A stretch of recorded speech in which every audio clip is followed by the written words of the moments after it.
Fresh from the hit film Clueless, Paul Rudd is Tommy Doyle, a character with a special link to the Halloween legacy.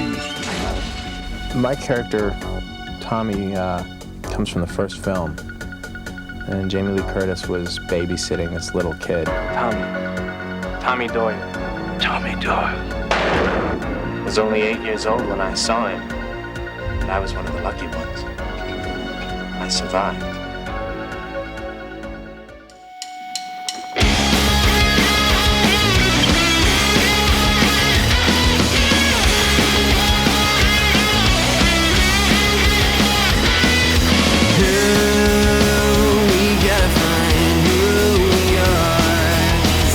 Hello and welcome to the Contrarians, where we're right and you're wrong.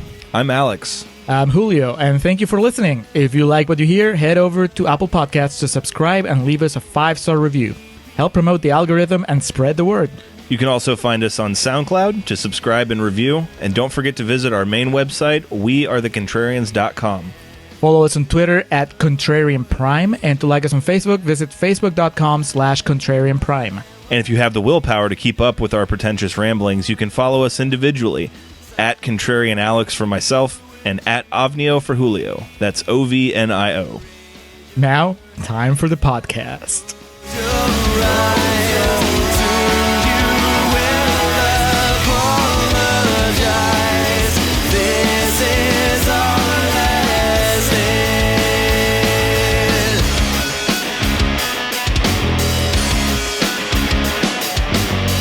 All right, I am recording for Contrarians Corner for Halloween 6, The Curse of Michael Myers. Hello, and welcome back to the Contrarians, where we're right and you're wrong. Welcome back to Haddonfield Nights here for our fourth installment. We're not installing anything in your house. Our fourth installment in our 6-part series of Halloween as we journey the canonical chronology of one Michael Myers. And this is The Curse of Michael Myers. Halloween 6, Halloween 666 as the original working title, and then eventually just Halloween Curse of Michael Myers. It's much cleaner that way. Just drop the 6. I like that the title makes sense. Just from the beginning. I like The Curse of Michael Myers is indeed about the Curse of Michael Myers. You know, the other Halloween subtitles, they were going for flashiness, but they didn't really make much sense. Which one's Revenge of Michael Myers? Was that 5? That is part 5, yes, sir. Okay. Was he really doing anything particularly vengeful in that one? He was vindicating. It should have been the vindication of Michael Myers, because when he killed Tina, audiences around the world erupted in cheers. Was 7 going to be the emancipation of Michael Myers? The assassination of Michael Myers by the coward Laurie Strode. And the tagline for this is terror never rests in peace, which doesn't make any sense because he didn't die at the end of 5, but hey, what are you going to do? Well, some people thought so. The biggest contribution about the theatrical poster for this is the image on it is probably the most widely used image of Michael for merchandising and decals and stickers and things of that nature. It's, I think, the most recognizable portrait of him. I have it on a t-shirt. It's it's got like a cold blue sheen to it. It's the mask kind of faded in the dark. The eyes are blacked out and he's holding up the knife. It's definitely the most iconic in terms of the one that's been used the most for marketing and merchandising. I think that's where the iconography of Halloween 6 ends. But, well, it is the film debut of a Hollywood legend. It has a legacy. It absolutely does. And we'll be getting to that shortly in just a moment, and then more so in the Real Talk segment of today's podcast. It was an act of fate, though. It wasn't so much a curse as it was the fate of Michael Myers for us here today. While this is going to be released on October 10th, it is currently September 29th of 2020. And as Fangoria pointed out for us today, Julio, today is the 25th birthday of this movie. It was released 25 years ago today on September 29th, 1995. Yep. Couldn't have written it any better. Presidential debate? What presidential debate? We here at the Contrarians, we got our priorities straight. I'll tell you this didn't leave me with nearly as much anxiety or headache as watching the debate would have, so I am content with that decision. I was surprised by watching this movie as it twists and turned in a way that I was not surprised at all just by reading the live tweets and play-by-plays from the debate. So, yeah, I think I made the right choice. Except at the end where Trump held up his hand and the thorn tattoo appeared on his wrist. And no! And then it all made sense. That's the perfect ending right there. So, if this is your first time tuning into the Contrarians, as I've said on a couple of our Halloween episodes here, it's very likely, due to the rabid, at times cult-like fan base of slasher movies, in particular Halloween, wouldn't be surprised if we're getting a few new listens.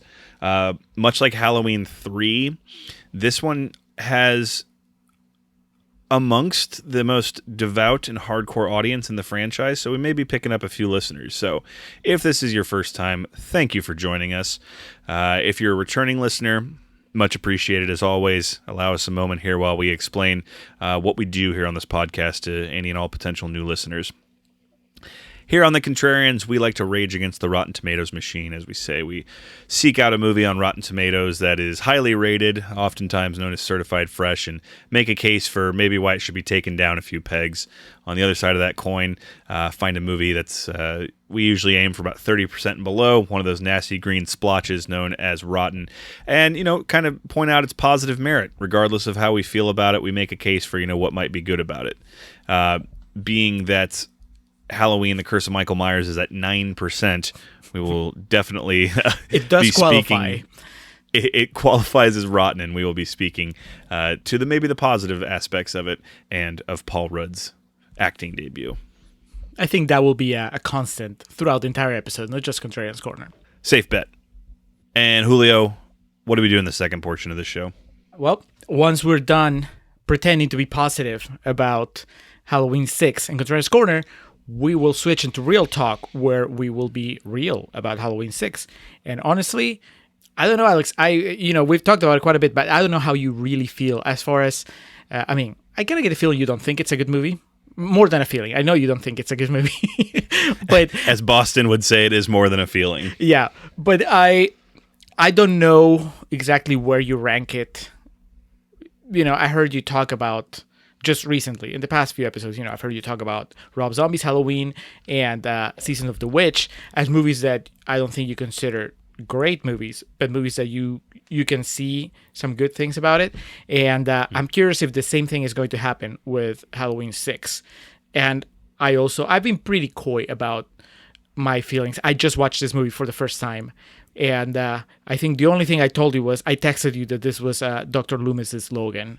And that's as much as I'm going to say before we get into real talk about how I really feel about Halloween 6. Man, I need to put the two promotional stills next to each other. I need to find one of Paul Rudd and Donald Pleasance from this next to Hugh Jackman and Patrick Stewart and Logan.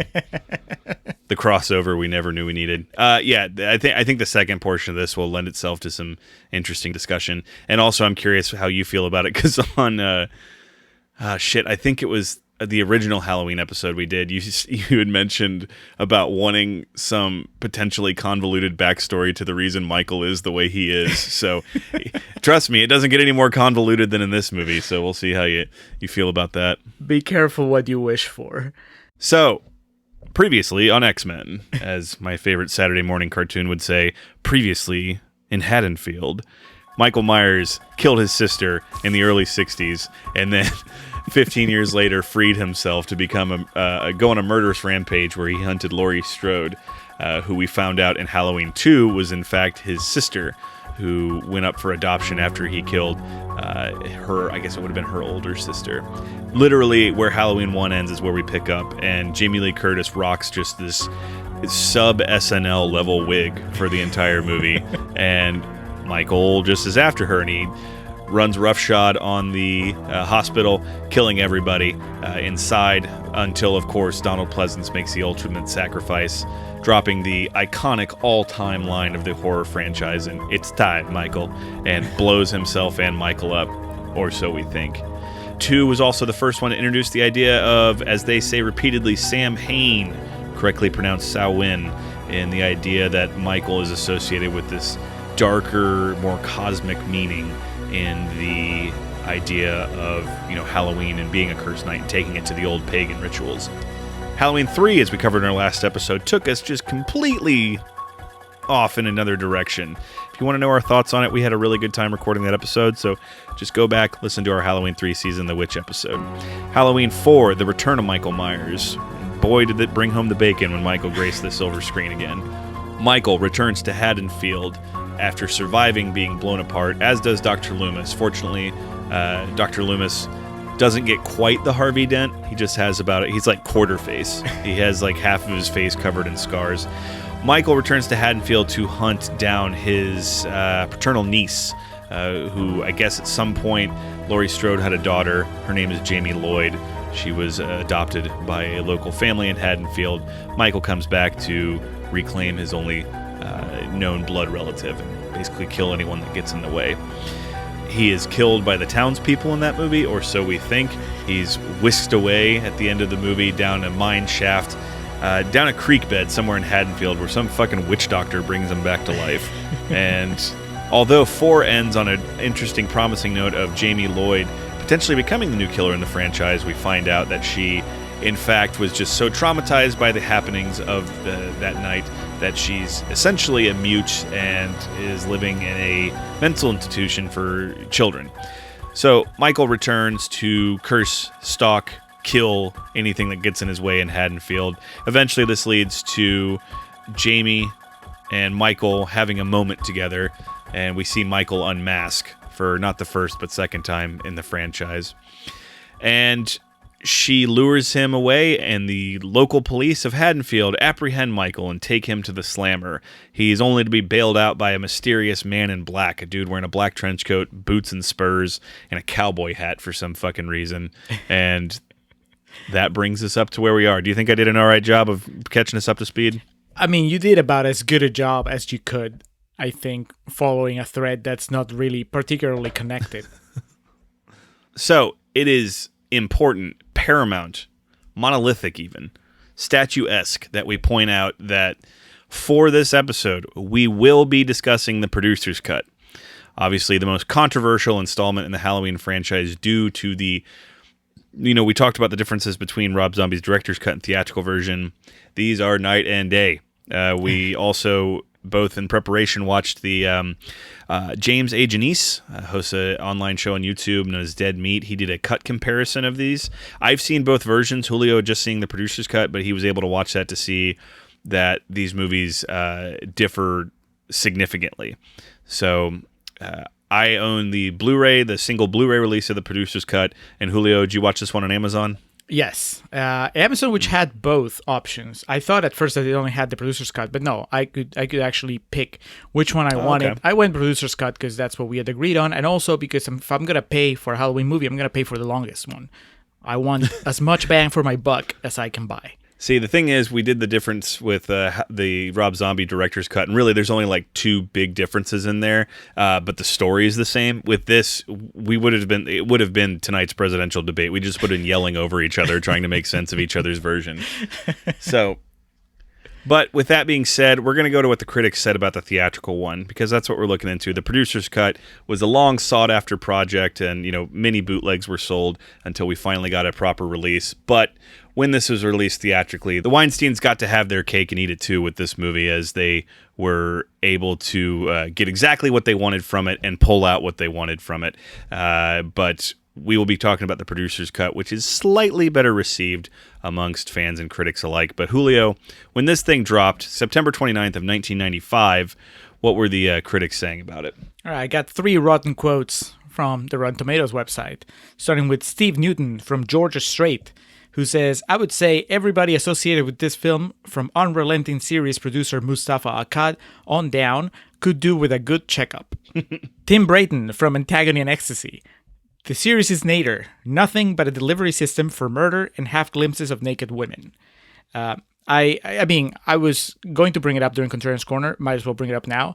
There is this super classy shot of, post-coitus where was it Tim and Beth lying in bed, and there's candlelight, and the flame from the candles is hiding Beth's nipples for most of the scene, which I thought was God bless. incredibly ingenious. Finally, Matthew Lucas from the Front Row says, just too strange, too outlandish, and too convoluted to be frightening, serving as a constant reminder of just how far away we are from the world created by John Carpenter. And to that I say, well, good.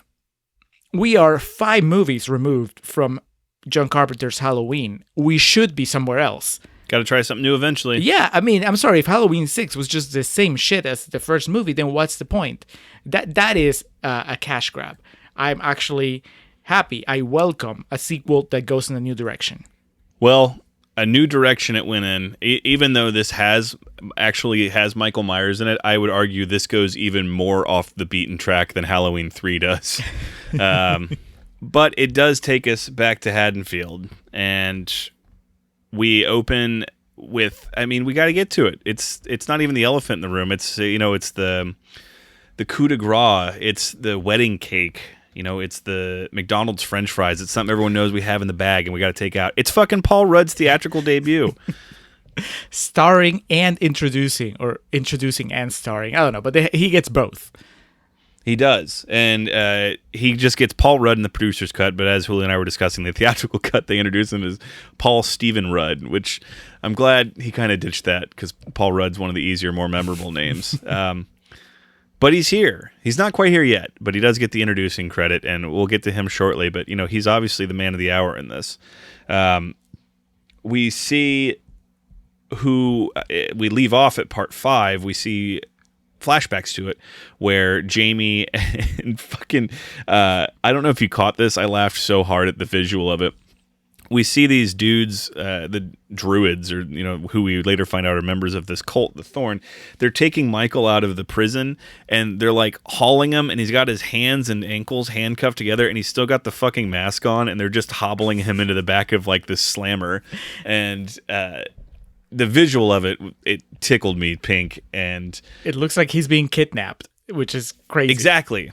Yeah, and he's like so much bigger than the other people. It's the visual of it is just very amusing.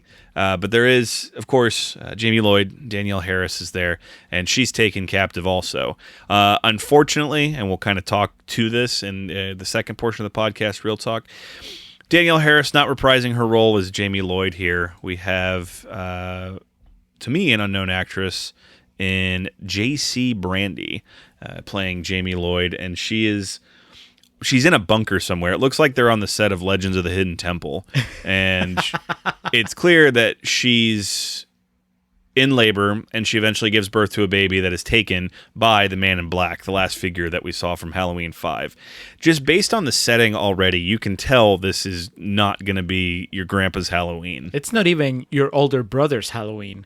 This is just completely different. And yeah, you can tell from the very beginning. I like that when it comes to this baby, the movie takes its sweet time actually telling us directly where this baby came from. But it gives us enough breadcrumbs to where we can kind of imagine the worst. Because it's at least, I don't know, I want to say at least an hour. It's an hour and a half movie. It's at least an hour before they actually say, yes, this is how the baby came to be. But last time we saw this girl, she was being kidnapped by a cult. And then when she's giving birth, she's just basically still a prisoner, and then the baby's taken away. So the chance that this was a happily conceived baby is almost non-existent. And the movie lets you live with this dread for at least an hour, where you just kind of waiting for them to just confirm your fears, which they eventually do. But it's good. It's a very clever way, an economical way of just giving you that sort of terror that the franchise sometimes doesn't really know how to deliver. So her baby's taken, and she's obviously distraught about this. And one nurse, who I guess is trying to break away from the cult of Thorn, helps free her. And she brings the baby, and it's like, we don't have much time. And this is like rock and roll, Michael, right here, because it's basically Release the Kraken type shit. They're in this underground bunker somewhere, and for some reason, there's a nuclear fallout shelter under the city of Haddonfield in Illinois, and Michael is essentially just released by his caretakers here at the Thorn and just told, do your thing. It's is it Captain America that tells Hulk, smash in the Avengers? I think so. Is it Cap that tells him that? Yeah. So yeah, the man in black just told him, do your thing, cuz. But are they in Haddonfield? Because Jamie has to drive for a while before she gets, and then take a train or a bus. It takes her a while to get to Haddonfield. So I just assumed they were somewhere right. else. I thought maybe they were in London because when she comes out, it's just foggy all over. It looks. You're absolutely right. They're probably in Chicago, just a 2-hour jaunt away. They're at some shelter under the Rosemont Horizon out in Chicago. So she does get free, though, and yeah, you're exactly right. I mean, she's in bad shape. She gave birth, and it didn't look like a proper medical staff was on hand to help her out with that, so she's fading by the moment. But she has the baby. She does. She's out. We get our first kill. For some reason, there's this random spike in this long corridor, and Michael picks this woman up and jams her head onto it. Got to talk about, if not Paul Rudd, if not Logan himself, Donald Pleasance, then to me the most fascinating and iconic part of this movie is the mask. This is the scariest Michael Myers mask. I wonder if it's for the same reason that I thought it was fascinating. Gets to me, this mask looks like it's been through 6 movies. It looks like it's just stretched. It's like when those really old jeans that you had maybe, at the time that you gain a lot of weight, so you stretch them out and then you lose the weight, and those pants are just, it's not even that they're too big for you. They're just already kind of misshapen by just all the trials and tribulations you put them through. That's what this mask looked like. Is that how you read it, or do you have a different reason why it's creepy? I just think it looks terrifying, but to the fit of it, it's to me it strikes like his best pair of pajama pants. It's perfectly worn in all the right areas, and it fits really comfortably. The hair on it's constantly askew, but yeah, to your point, I agree. It looks like it's been through some games with him. It's some people have I have a couple wrestling t-shirts that are at least 20 years old that I wear for special occasions. People have their football jerseys that they've had for generations that they wear. I think this is the traditional Michael mask. The last time it really looked good. But yeah, he dispatches that nurse quickly and with no issue. Jamie, again, she begins her trek to Haddonfield. She commandeers a truck from some local construction site. Unfortunately, the truck driver, when trying to figure out what's going on, he's got to go too. Michael takes care of business with him. So all we know at this point is that she's on the loose and Michael is after her. This is where we go back to Haddonfield. As she's attempting to get there, we go to what is present-day Haddonfield, and we are introduced to the distant Strodes, the Strodes we didn't know of. Kara Strode, who is our heroiness throughout the film. Her parents, John and Deborah Strode, named after John Carpenter and Deborah Hill. Oh, completely missed that. Her brother, Tim Strode, and then her little boy. What was the little boy's name? Danny. Danny Named Strode. after Danny Torrance from The Shining, I'm sure. And much like we leave off with baby Jamie, or young Jamie, I should say, in 4 and 5, it looks like he's afflicted with some sort of curse from the Myers bloodline as well. So reading into this, Kara is the cousin of Lori, so I guess that would make Danny her second cousin? I don't know how that works. No, so Kara is Lori's cousin, which means that she is Jamie's aunt, right? And she's Michael's cousin? She would be Michael's cousin, but she's not Jamie's aunt. I guess she would be Jamie's first cousin. I don't know. There's a relation. The Myers family tree has no branches on it. It just goes straight up. It just intertwines. It just wraps like 2 snakes. I mean, it doesn't matter because the main takeaway from this is that John Strode is a fucking asshole. That's the main thing. Well, and then we learn quickly that they live in the house, the Myers house, where all that shit went down so many years ago. Not even, it wouldn't even have been 20 years when this movie was released. Jesus. So the family dynamic is this: Kara is down on her luck, single mom. Her brother Tim is just kind of a dude. You know, they don't show at any point, but you know he's seen the Spin Doctors in concert at least 3 times just based on his aesthetic. You have the mom, Deborah, who's very sweet and endearing and compassionate. And then you've got John, who, as you said, just a real son of a bitch. An alcoholic real estate agent who just walks over everyone and everything and does not appreciate his family at all. He calls his fucking grandson a bastard, and then he backhands his daughter at breakfast. Yep, he drops.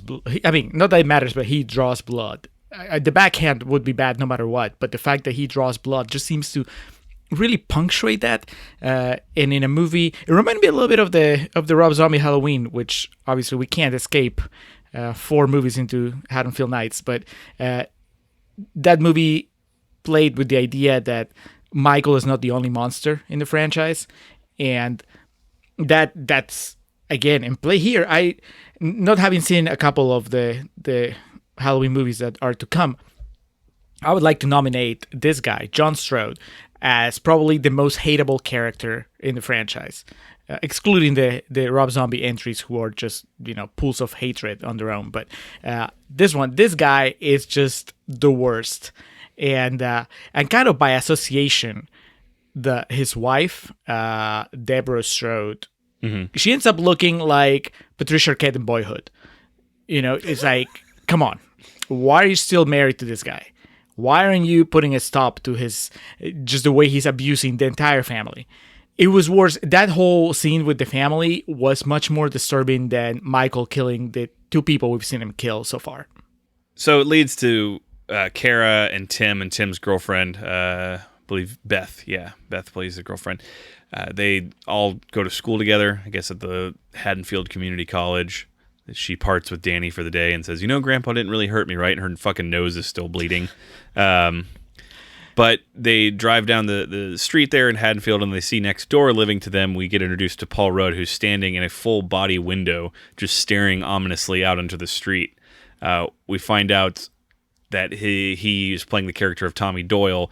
Now, until it was specifically explained, did you understand that he was playing the little boy from the original, Julio? I did, because you'd brought it up before. And okay. But I mean, he kind of explains it fairly early into the movie, which I think is maybe one of the strokes of genius of this sequel.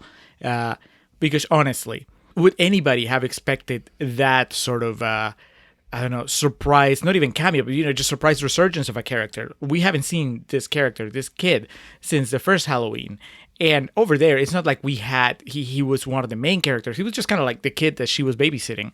And so for them to suddenly bring him out from obscurity and make him one of the major characters here with the motivation that makes sense, it 100% makes sense that this kid would have been traumatized by the experience and would have become obsessed with solving the mystery of what drives Michael Myers.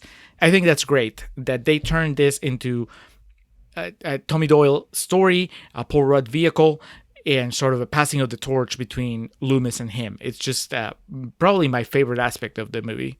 Yeah, and he's obviously traumatized from the events of his childhood, and I mean, he's living in a boarding house next door to the Myers house with Mrs. Blankenship.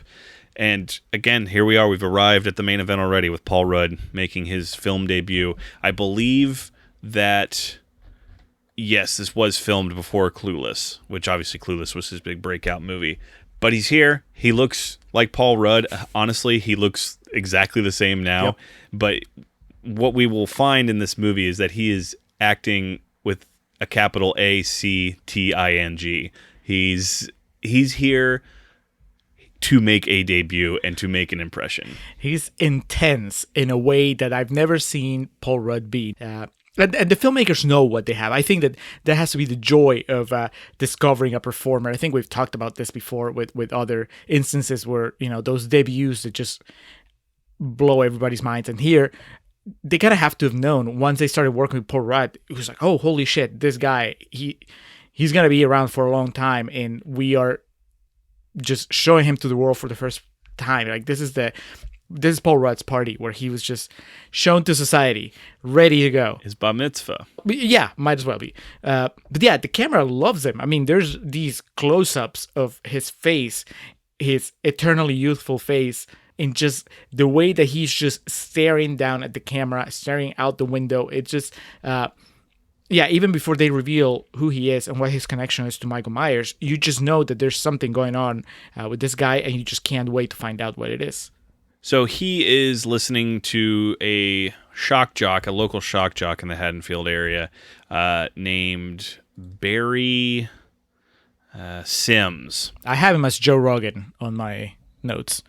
Oh, okay. So you thought he was supposed to be Joe Rogan. Do you have any actual idea who this would have been based off of and who they really wanted to play as this character? When we finally see him, he looks like David Spade, but I'm sure that was not what they were going for. I don't know. Don't say Howard Stern because that would be too obvious. Yeah. No, the idea was Howard Stern, and he was offered the part of this, and he politely declined to participate. But Barry Sims, I think I am, just for the niche value, going to have to get a Barry Kicks Ass t-shirt.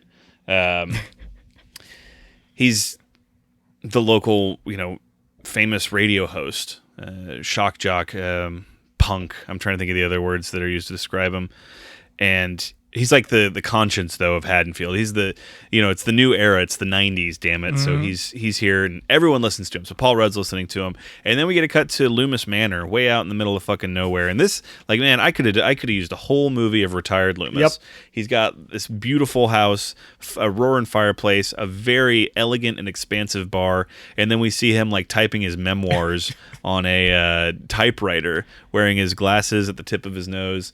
And he's listening to Barry as well, and a caller who says, Michael's dead, it's not a real thing, and whatever happened to that doctor that, helped him, isn't he dead? And we get our first Loomis line, oh, not dead, but very much retired.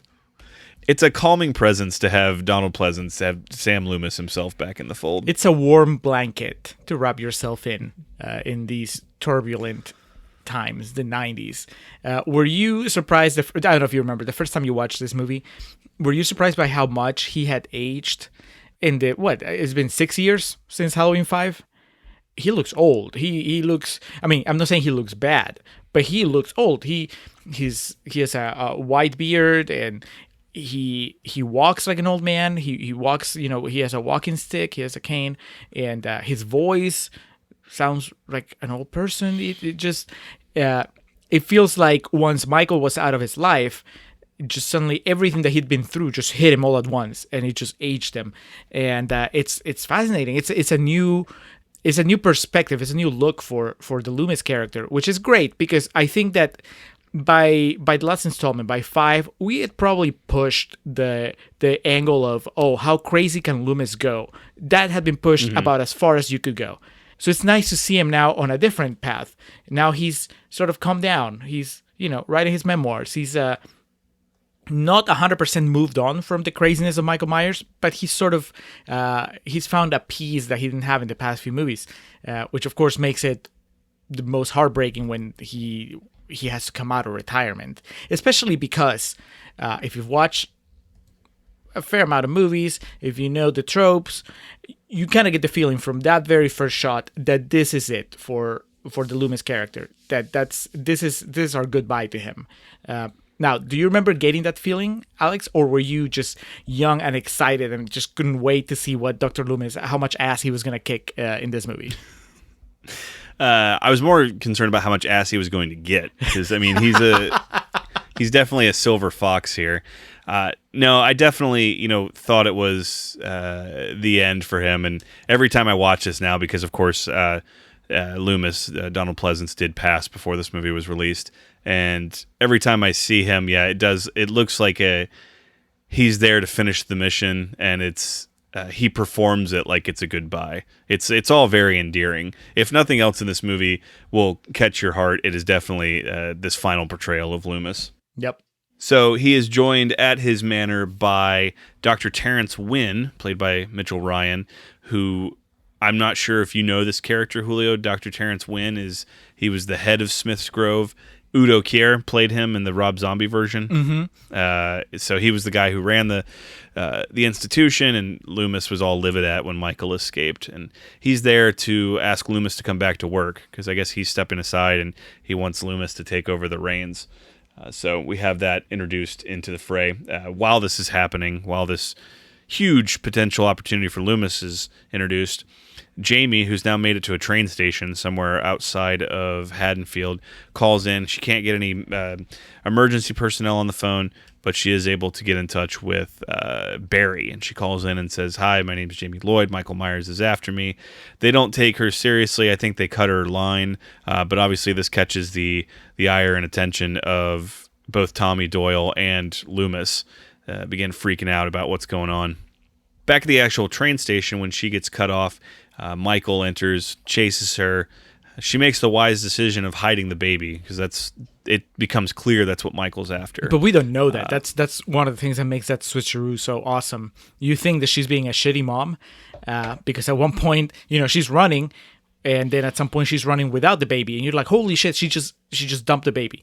You think that she left the baby in the truck, because what happens is Michael runs her off the road, and then she just stumbles out. We get a full, we talked about with the original, the absurdity of Michael driving. We get a full-on car chase in this movie. But wisely, you never really see Michael behind the wheel, which I think is what made it so funny in the original. Michael with his mask, just, putting his blinker on, the hands, both at the right angles on the steering wheel. In this one, you just see the car and he's driving, but you never really see him behind the wheel, which I think makes all the difference. But yeah, then he goes. It turns out that what she had been carrying for that entire chase scene was not the baby; it was a roll of paper towels. And that was just got me. I didn't know that was gonna happen. If this chase scene was now, it would have been a tube of disinfectant wipes, because for a while there they were a valuable currency, but now you can find them anywhere. So he stabs Jamie, leaves her for dead, and she says, "You can't have the baby, you can't have the baby." And he goes and finds the paper towel roll, and presumably at this point speeds away and goes and buys a six-pack and just spends the night wondering where he went wrong. Back in Haddonfield, just a ways down the road, Tommy keeps re-listening to the clip from the radio. He was recording it. We kind of see, every time we get insight to where he's living, it pulls back a little more. Yep. And it's like, we see more and more of the newspaper clippings, and like the, borderline, the Bjork stalker apartment is what we're seeing the more and more we get insight to it. Yeah. I mean, it kind of looks like my room with all my wrestling posters, just, not as creepy. I love the production design of Paul Rudd's room. Just like you said, the slow reveal of what his room looks like with all the newspaper clippings and the recorder that plays the thing back and forth and everything. He looks like a detective that's obsessed. And it's a feel that we haven't gotten yet in the franchise, because we've had the obsession from Loomis. But Loomis's obsession was not about solving anything, about figuring anything out. Loomis was just about ending Michael. And to finally, this late in the franchise, to see a character that is actively trying to figure out the mystery of Michael Myers, it's a ballsy move, because by now we're 6 movies in, and there are a lot of people like you, Alex, we've discussed it, where you kind of like the fact that the motivations behind Michael Myers and his actions are just kind of impenetrable. We're not supposed to know. It's just, he's evil, and that's just it. And here's a movie that's actively giving you a character that's trying to answer those questions. And the way that it's set up, they're setting you up for an answer. It's not the way that the movie's structured. It's you would feel cheated if you didn't come to any sort of revelation about what goes on in Michael Myers' mind or what's driving him. So it's great. I think that's one reason it works, is because they give the character himself, they give Paul Rudd's character a very strong connection to Michael Myers and his killing. So of course that helps a lot. Yeah, and to me, you talked about the set design and everything. Something that blew my mind, I didn't even know this was feasible in modern architecture, let alone 1990s, and that house would have been built in the 60s. He lives upstairs, and he has a full-size refrigerator in his bedroom. I was not aware that was feasible at that point in time. And did you notice he has a fucking magnet of Divine on his refrigerator? Did you notice that? No. I was like, how fucking random. But Tommy, in listening repeatedly to the tape, figures out, he hears the final call for Haddonfield, the train conductor or announcer or whatever the message is, despite the fact that there was no one there. I did love, we skipped over when she gets there and there's no one at the train station. You know, typical people that take pride in their work, if they have to step aside, will have a sign up that says, be back in 5. Whoever was working at this train station was just like, fuck this. Had a sign up that said, be back in 20. Like, just imagine waiting for 20 minutes to get a ticket for a train that's already left the station. But imagine being chased by a murderous maniac and you get there and it's like, what, 20 minutes? Boy, I need those 20 minutes back. So Paul Stephen Rudd heads out. He goes to the train station and it makes sense that there would be a sign that says be back in 20, because whoever works there, these people do not take pride in their work, because there's this trail of blood leading through the entire station that hasn't been cleaned up, and Paul Rudd just follows it. Pre-COVID times. It reminded me. Yeah, there's a level in the first Max Payne that was like this. You had to like walk a tightrope on the string of blood, and he goes down to where it leads into the bathroom. There's like a bloody handprint on the sink. Again, the bathroom has not been cleaned. The sign on the the thing that the employees have to sign. The bathroom was last cleaned at this time. Yeah, the date on it was 92. Like that's the last time it was cleaned. But he does follow the blood down and finds the pretty baby boy there. I mean, as if there wasn't enough proof that nobody has even stepped into that bathroom. There is a baby making noise in there.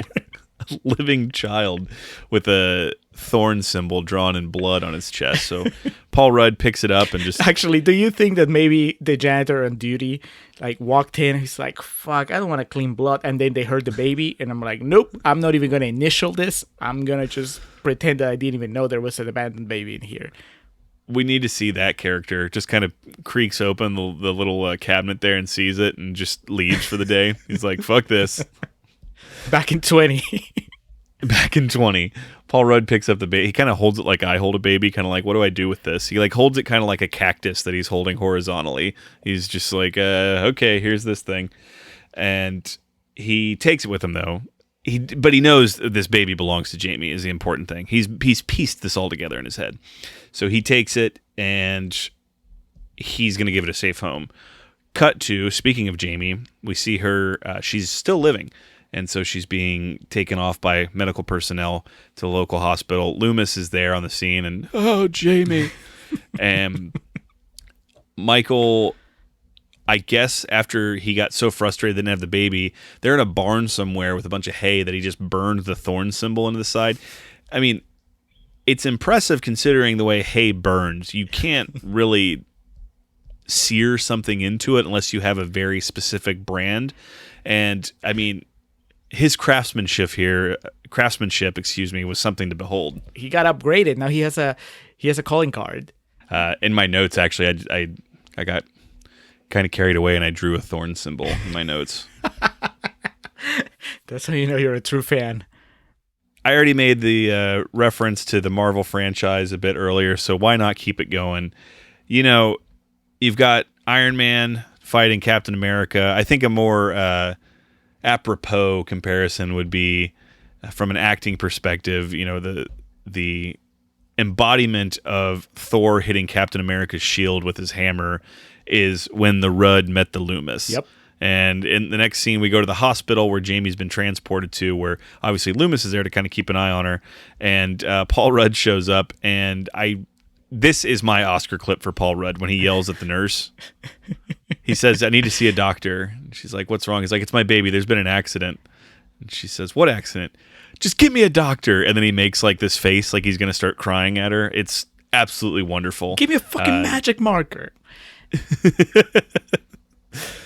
Oh, what a reference you made, as Tarantino will be discussed in the second portion of this podcast. Yes. But yeah, this is something. This is a movie that obviously it just gets better with time. And I was thinking about it just in the same way that when we're talking about the original Halloween. Yeah, if you watch John Carpenter's Halloween when it first came out, you liked it, you didn't like it. But the thing is, you didn't know who Jamie Lee Curtis was, so you didn't have that extra enjoyment that normally anybody else in present day would get out of just seeing a young Jamie Lee Curtis. Likewise, if you're watching Halloween 6 for the first time back in the 90s, you still get a kick out of seeing Tommy Doyle meet Dr. Loomis and have an interaction and have them reminisce about the original movie. That's cool, just by itself. But then, I mean, there's no escaping it. Watching it in 2020, just to see Paul Rudd, it just adds an extra charge to that scene because you're seeing him deliver in a way that, well, by now we're kind of used to that. You could say that now we take Paul Rudd for granted, and it's very refreshing to see that he was just as good all the way back then. Yeah, and it's, these slasher movies are a breeding ground for some of the great talent that we come to know, and this is no exception here. But like I said, the main event here, he walks up, introduces himself to Dr. Sam Loomis. Loomis at first looks at him like he's kind of crazy. He's like, there's this disheveled young man holding a baby in front of me, and this baby has a symbol drawn in blood on its chest, and he like stops him. He's like, I'm sorry, do I know you? And he's like, I'm Tommy Doyle. And Loomis's face here when he puts the pieces together, it's magic. Yeah, they had a magic night all the way back then, and now it's like Last Tango in Paris. They're just back together again. Yeah, it was great. It's definitely one of my favorite moments in the movie. It just does everything that you want it to do, because what you want is for these two characters to be on the same page, and that's what happens. And also, really, it added to that feeling that we're about to say goodbye to Loomis, because now I can just, once this happened, I could just see it as a very clear passing of the torch story. I knew that there was a pretty good chance that this movie was going to end with Loomis sacrificing himself so that Paul Rudd could live, and then Paul Rudd would be the one that would be just the hero of the new Loomis in future Halloween installments. I know that didn't happen, but they exchange pleasantries. Tommy says, I know Michael's come home. I think we can defeat him together. Meet me at the town gathering at 9 p.m. because Paul Rudd, he's basically fucking walking around looking like Taxi Driver in there, and he's holding this baby, and so they call security on him, so he has to go, and Loomis is just like, all right, I'll see you there. Loomis, knowing what he knows and that Michael's on the loose once again, he goes to the Strode residence and he discusses, he just fucking breaks into their home and quarters Deborah and says, he explains the whole situation. She has no idea the murders that had happened there, and that, Michael's back, and that Jamie's been killed, or at least stabbed at this point. And she's been warned. So she calls John, and he just calls her an idiot pretty much and says, you've been watching too much damn TV. She says, I'm getting my bags and I'm getting the fuck out of here.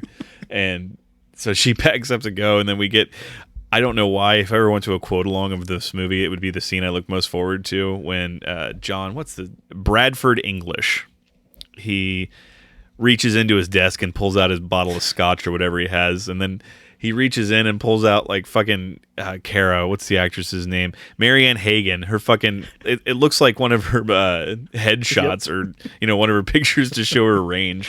It's this black and white photo he has framed of her under his desk. He pulls it out.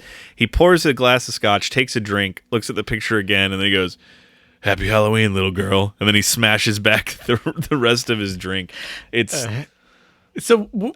we could spend a whole episode unpacking this scene, because there's no follow-up to it, but clearly it's meant to mean something, right? You don't just write this sort of interaction between a man and a picture of his daughter without intending for it to mean something, to have some sort of resonance. So I don't want to get too lurid in our reading of it, but considering where this movie goes as far as relations between relatives, do you think that this man had a thing for his daughter. Jesus. Dude, doesn't it I look was like about to it? say- What the hell? He has that's not your standard human behavior. If you're a father, because here's the thing: earlier when he's treating her like shit, he's acting like a jealous boyfriend. You never really get a clear-cut explanation about what's up his ass. Why is he so? I mean, we know he's a horrible person. He's horrible to everybody, but he seems to be particularly nasty to his daughter, and it's like he's taken the fact that she had a baby with someone. He's taken that personally, like as an offense directly to him, and so far, okay, that's fine. Okay, so he's an asshole and he's like an overprotective father. But then you have this really weird scene where he's drinking and looking at a sexy photo of her and sounding almost wistful. Come on, I can't be, listeners, I can't be the only one who read this as having some sort of subtext that has to do with the rest of the movie. That is a fascinating read on the John-Kara relationship, and I was about to, castigate you for that and say, you are out of your mind. But then I remember we're about 2 scenes away from an uncle raping his niece, it's exactly. It's not out of the realm of possibility that director Joe Chappelle and writer Daniel Farrens were trying to go for. If you've seen this movie, and Julio might be onto something. I'm never going to watch this movie the same way again, so thank you for that. Just when you think that John Stroud couldn't be any worse. Any more creepy. Unfortunately, this leads to Deborah's exit, as when she tries to leave the house, Michael's already in there. She gets a phone call that says, "We want the kid." And it's the ominous man in black calling. And I actually really, really, really love this shot here. There's a couple shots of her walking through the home and we see Michael in the background, but it's not, he's completely out of focus. And I think what this does is it's a really good job of capitalizing on the fact that you have had 4 movies with Michael before to know what his presence is like, and that he doesn't need to be in full focus or the central part of the shot for it to work. But yeah, Deborah tries to get away. Sadly, not in the cards for you, sweetheart. She's axed in the head in a shot that I'm sure had been done before, but I always think of this movie when I see it, and a shot that was almost exactly copied in the 2003 Texas Chainsaw Massacre remake of the sheets hanging and then the impact, and then you see one sheet getting splattered with blood in the background. Like I said, I'm not saying this movie necessarily invented that shot, but it's what I think of, and therefore I think that Marcus Nispel aped it for his movie.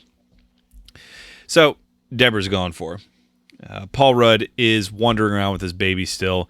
He finds Danny. There are long stretches of this movie that I forget the Danny character exists. But he befriends Paul Rudd, and so they are just kind of hanging out together. He's kind of like, "Hey, I have this baby. Want to hang out?" If any character was going to go for that, it would be the Danny character, which, perfect casting, because this kid's supposed to be kind of half the movie. He's supposed to be somewhat in trance, hearing voices, and they got an actor that just basically projects that. This kid is just, there's a lot of crazy shit. In his own world. Yeah, but there's a lot of crazy shit happening around him, and he just seems unfazed, except for just a couple moments where he kind of wakes up. But that's, I can tell that was the intention. So we go back to Haddonfield General, and Jamie is recuperating in her hospital bed, and we get a series of flashbacks to her being apprehended and taken in with this cult, again, to wherever this bunker is, and I think we decided was either Rosemont or Elgin, Illinois, and we see she's part of a ritualistic ceremony, I guess, and it is implied that Michael, her uncle, rapes her, impregnates her, and then she gives birth to this unholy child. The idea being that it would be a sacrifice for Michael to make to this cult. And yet, it's not spelled out to where we know for sure that's what happened. I mean, it is for sure what happened, because then later a character basically confirms it. But just going back to the movie, kind of hinting at the awfulness of it all without really telling you, just letting you figure out. It doesn't really show you the shark. It just hints at the shark. It's the same thing. All we see is Jamie being tied up, and we know by now, that this scenario is going to end on her more than likely will end with her being pregnant and having that baby. And so we know that she was probably, more than likely, she was abused. And we just don't know the exact circumstances. We don't know if it was, the leader of the group, if it was the whole group, if it was, and we're like, it could have been Michael. We kind of don't want to think that way because we know they're related. But at this point, it's just, what lines wouldn't this franchise cross? And so the last thing you see is Michael kind of like approaching, but we don't know for sure, which I think is what makes it more effective.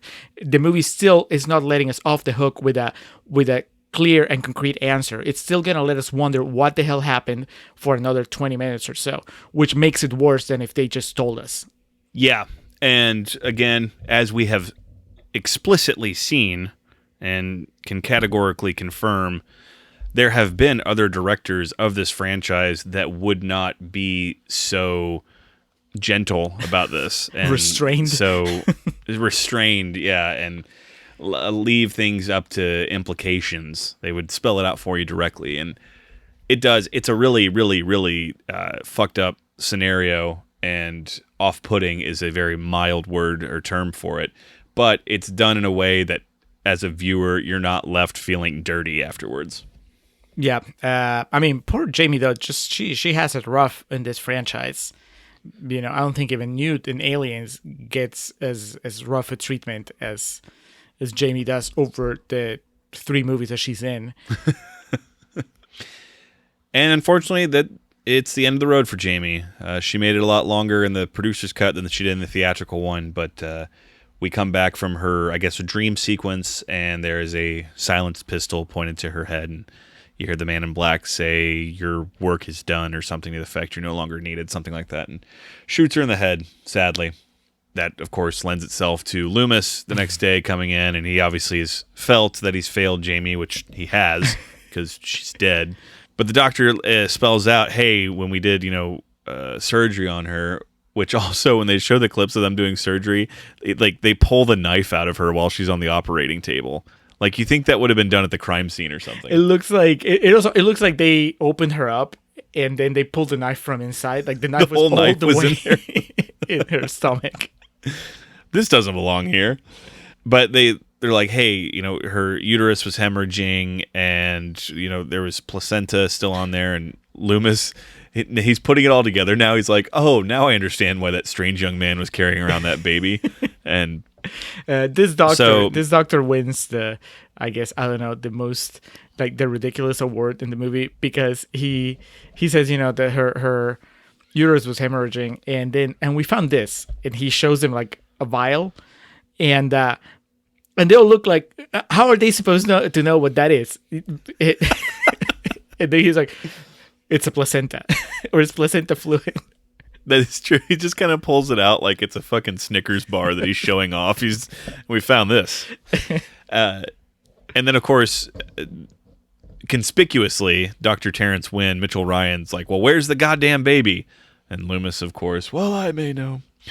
And then we get like this whole history lesson from Paul Rudd. It's not even exposition, because you still think his character is insane. It's just like, a conspiracy theory. It's like Data in Independence Day, just spouting his insane rhetoric about what he believes is going on, what Paul Rudd believes is that somehow tied to Samhain and pagan rituals and history, Michael is this tool being used by a cult known as the Thorn, that essentially they choose like a vehicle or a bloodline to travel through, and you have to every once in a while offer a sacrifice of the same bloodline. It's a little convoluted, I might say, but at this point, I mean, it's just the only explanation that you could buy. Yeah, absolutely. And the important thing is Tommy thinks he's figured out a way to stop him using ancient stones known as the runes that basically are able to counteract the negative energy emitted by this cursed individual.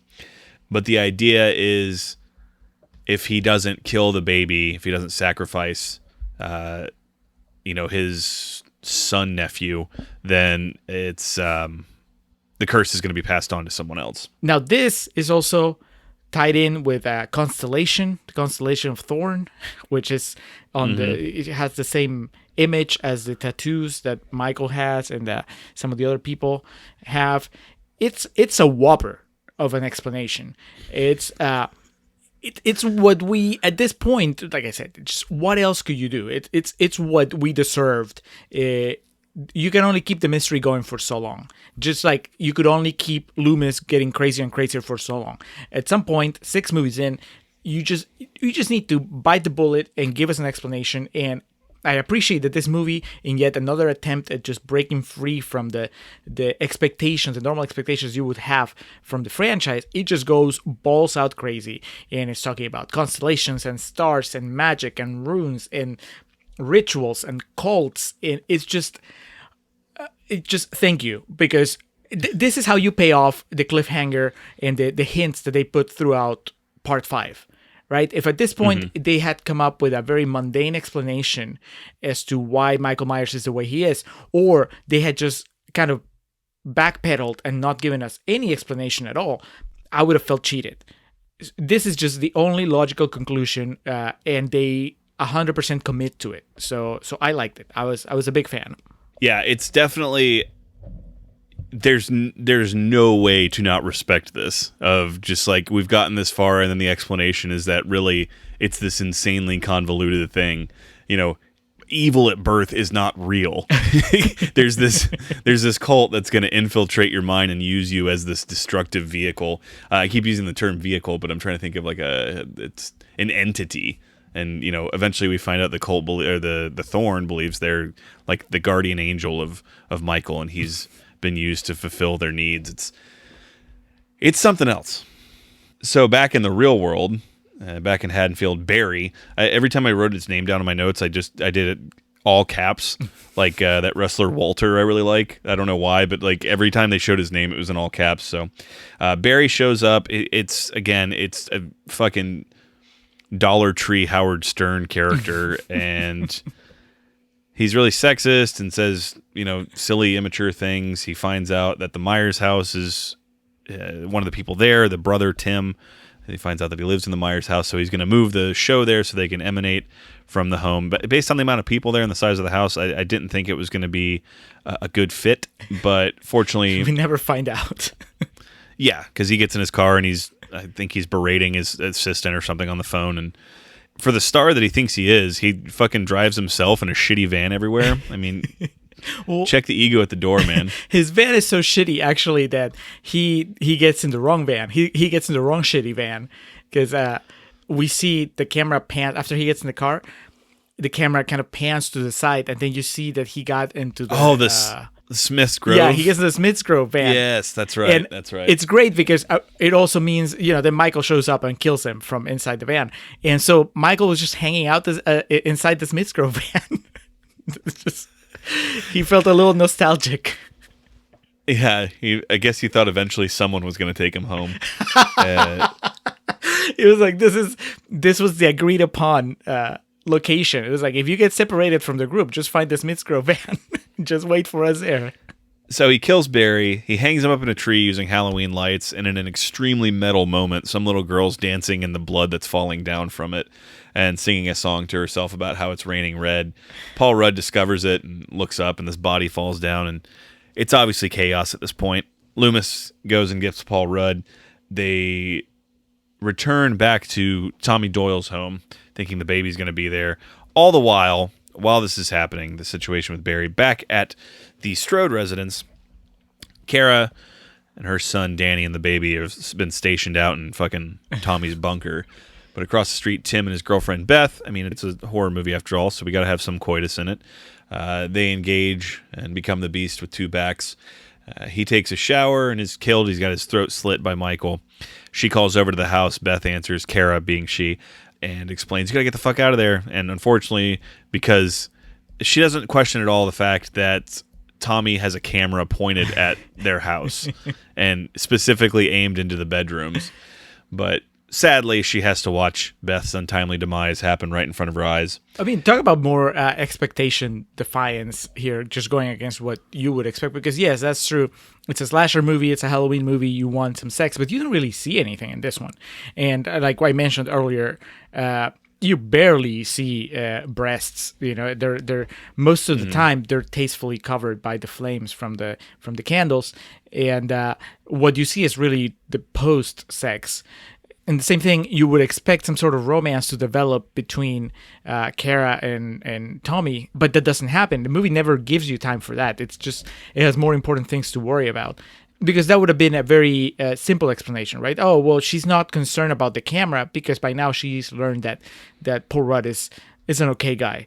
But instead, I think that what's happening is that she's just so overwhelmed by all the craziness that really the camera doesn't register as something she can worry about right now. And she, being Marianne Hagen, Kara, her son Danny, strolls back to the house, the Strode house. He wanders off and she goes to follow him. She gets over there, obviously engages in a tangle with Michael. They are able to free themselves and get away. They go back over to the Doyle residence, and at this point, this is kind of where everything goes haywire because Loomis and Tommy show back up, and they're all panicking like, Michael's coming, where's the baby? And then the entire fucking Thorne cult invades the house and kind of takes them all captive. We find out that Mrs. Blankenship's part of it. Danny goes and he sits on the lap of the man in black who is revealed as Dr. Terrence Wynn, the curator of fucking Smith's Grove. Loomis he kind of has the cocky smile on his face like, of course. And Kara runs upstairs to try to find the baby, and she is just fucking ambushed by members of the Thorne. She's so frazzled by this and just overwrought with emotion that she just decides to jump out of the window. They say don't introduce a gun in the first act if you're not going to use it in the third. Well, don't introduce a full size window in the first act if someone's not going to jump out of it. I mean, that's a full body size window that she just fucking runs and spears herself through. She had seen the Texas Chainsaw Massacre, and she was like, that's an appropriate move when you're being chased by lunatics. I'm so proud of you. If this podcast has done nothing else, it's given you horror movies to reference, and I didn't even know if you were going to go there, so I was just going to skip it. But thank you very much for that. Before we go further into exploring the ramifications of the major twists that this third act turned into the third act throws at the audience, and that I loved, we need to mention one of the highlights of the movie, one of the high points for me, which is when John Strode finally meets his maker. And it's not what I would call a spectacular kill. We've seen people die in more imaginative ways, and we've certainly seen them suffer more. But it was still very satisfying to see that the movie didn't forget about him. He walked into his house drunk. He just kind of wanders around. He has the great line, well, son of a bitch, she actually left. He didn't see it coming. He could not be. He shows up back home. He runs over like a lamp in their front yard, and he looks like fucking Norm on Cheers.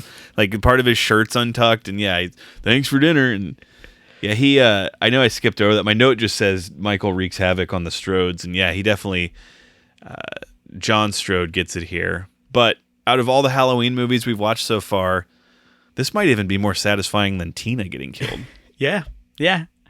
Because he's just so hateable. He was such a piece of shit. And not to jump ahead to the brief talk we'll have, I guess, about the director's cut and everything, but I was glad that you sent me that video, and I was able to see at least a much gorier version of his death in that cut. So that was good. Yeah, it's literally the fucking when Michael actually makes the Threat Level Midnight movie on The Office, that like he puts all the budget towards the scene where Toby's head explodes. That's literally like what this is. The Weinsteins were just like, they had those guns that shoot money out, and they were just like, more. But what if his head explodes? It doesn't make sense. It doesn't matter. I just fucking Bob Weinstein just shoving Alka-Seltzer in the dude's mouth. More foam, more. It makes emotional sense. Jesus. Yeah, John Strode shows up just being a miserable drunk and goes out being one as he's impaled with a machete. This is definitely the most MacGyver-y Michael that we've had so far. He keeps it pretty standard in all the other movies, but with these, he's going all across the board here. Do you remember, Alex, the first time you watched this movie? Was it just like all the pieces clicking together when you saw that the head of Smith's Grove was the Man in Black? So, no, because again, they don't specifically explain that he's the head of Smith's Grove. That's some research you kind of have to do on your own. Well, in the theatrical version, it's not specifically called out. Yeah, the first time I saw this movie was the theatrical version. I watched it on Halloween night in high school, and it was me and a few other friends, and the girl I was like with was so much hotter than me that I was barely paying attention to the movie. But even then, I remember watching it and thinking, this makes no fucking sense. So that's the only time I've seen it, and since then I've only seen the theatrical version. But especially here tonight, after seeing this movie, the producer's cut, I'm sorry, 3 times maybe before this. Yeah, it's easy to kind of piece it together, because then I was actually taking notes for it and kind of trying to absorb the story instead of just laughing at how silly it all is. And because we fade to black after she jumps out of the window. So her jumping out of the window doesn't even save her. She's still captured. And then when she regains consciousness, she's on, this sacrificial slab of rock. And isn't it so weird? And it genuinely adds to the creepiness that fucking Michael's just standing there. It is unsettling in a way that I know I keep coming back to this, and I guess it's proof that it really made an impression on me. But it's the opposite feeling of seeing him drive a car. When you see Michael Myers drive a car, it's silly and it makes you laugh. When you see Michael Myers just standing calmly as an acolyte next to all these weirdos in the cult, it is unsettling because he's still creepy. He's still the guy wearing a mask. So I don't know. And I think part of it also has to do that with the setting, because I don't know about you, but this was my first time watching the movie. So of course, when you see Kara tied down the same way that Jamie was tied down in those flashbacks, then of course, once again, your mind goes to the worst possible scenario. And I was like, oh my God, are we actually going to see her? Is she going to go through a ritual similar to what Jamie did? Are they going to try to impregnate her? It was just very distressing, very disturbing. I was glad that Paul Rudd was there to save the day. Yeah, and save the day he does. And man, they really got the bang for their buck with him here, Dimension Films, because we get the whole gamut, the whole rigmarole, the whole filmography, whatever you want to say, of all of Paul Rudd rolled into one. Because then he shows up wearing this ridiculous outfit that he stole from one of the Thorn members, and he looks like he's doing like a stage play or something, and comes in and holds a knife to Dr. Wynn's throat and essentially breaks up the ceremony, because it's already kind of starting to fall apart, because Michael's got to fulfill his final sacrifice. Kara is like, Michael, you don't have to do it, and tells him, the baby's yours. And George P. Wilbur, who played Michael, we can't even see his eyes, and he's doing like a head tilt like a dog that you said, are you hungry? Because he's trying to piece it all together. Me have baby? And so while this is all falling apart, that's when Paul Rudd in his magic regalia, he looks like like if you were playing a human game of chess, he's wearing the outfit that the king would wear. And he comes in and puts a knife to Wynn's throat. And, basically, we're going to get the fuck out of here. But the way Wynn is also, everybody is wearing this sort of cultish costume. Oh, yeah. It's this movie. If you, at this point you had any questions of how far they were going to lean into it, it's going all the way. It's great. Once again, production design A+ on Halloween 6, Curse of Michael Myers. But also, just in the middle of this chaos, this is part of the brilliance of the movie. They finally did it. They did it with that line and that reaction from Michael. They confirmed our worst fears. The baby was Michael's. So Michael is the one who abused Jamie when she was, trapped and being part of the ritual. But they do it in such a way, the movie is like, okay, confirmed, and now move on to the rest of the third act, because there's a lot of chasing and killing to do here. So it's like you're horrified, but at the same time you don't have time to really dwell on it, which I think it's important, because we're in the final stretch of the movie. Mm-hmm. And Michael doesn't have much time to think, because he's got to react now, and he goes to hunt down Kara, Tommy, and Danny, of course. And at this point, Loomis is back in the fray as well. So we just get a pretty typical chase scene that goes on until finally Paul Rudd, Tommy Doyle, he does the noble thing. He helps Kara, Danny, and Loomis escape, and he stays behind because he spent his life devote to figuring out this monster, and he's going to see one way or another if, what he believes, if it's really going to slay this beast. And son of a bitch, it does. He lays down these ancient stones, the runes. He slices his hand open to make a blood sacrifice in front of it. Michael comes up and grabs him by the throat, and he just he says, Sam Hain, which again, not pronouncing it correctly, but here nor there. And Michael drops him and then just freezes in his spot. Paul Rudd backs away, and God bless him, he takes a minute to celebrate his victory. He eyes him up and down and kind of smiles like, you're not so bad after all. I thought it was great that Loomis just took off with Kara and the baby, because that's the right call, right? I think that a more stereotypical scenario would be Loomis arguing with Paul Rudd and saying, no, I'm the one who has to do this because I'm the one that has the history, and I'm the one that's been trying to kill him all these years, and I'm the one that's older. You have your whole life ahead of you, kid, and whatever. And then Paul Rudd takes off and Loomis faces off against Michael. They both die together. But that doesn't make any sense because, as you just said, Paul Rudd has actually been trying to figure this out. He's been studying how to defeat Michael. That's not something that Loomis was doing. Loomis was just kind of going at him as a wrecking ball, just tossing everything he could at him. But Paul Rudd has put in the homework. And then the best part is that he doesn't die. It actually works out, because it could have worked but also killed Paul Rudd. Like, that's usually the kind of conclusion that you get in this sort of thing, right? Somebody must die. And Paul Rudd, we've grown to like him over the movie. How could we not? He's Paul Rudd. And so I honestly thought that he wasn't gonna make it out of this building. I thought that this was his final confrontation with Michael, and that was it. Paul Rudd then leaves, takes his costume off. He meets Loomis and Kara and Danny outside, and Loomis is just like, what happened? And Paul Rudd, in easily the most quotable line of this movie, specifically the producer's cut, he said, the power of the runes stopped him. And then it's kind of like awkward silence, and then, all right, let's go. And then Superman by Goldfinger plays as they drive off into the distance. Then Loomis, though, his job's not done. He has to make sure Michael is a done deal, a done data, as Kimbo Slice would say. And he goes inside, and he sees Michael supine on the cold tiled floor. He takes the mask off of him, and it's Mitchell Ryan, because we did see Mitchell Ryan walk up to Michael standing there, basically just accosting him for how weak he is. And the curse has been passed to Mitchell Ryan, and then in that moment he passes it to Loomis, and we see the mark of the thorn appear on Donald Pleasant's wrist, and he has a meltdown. Epic meltdown. This was on par with Tom Atkins at the end of Season of the Witch.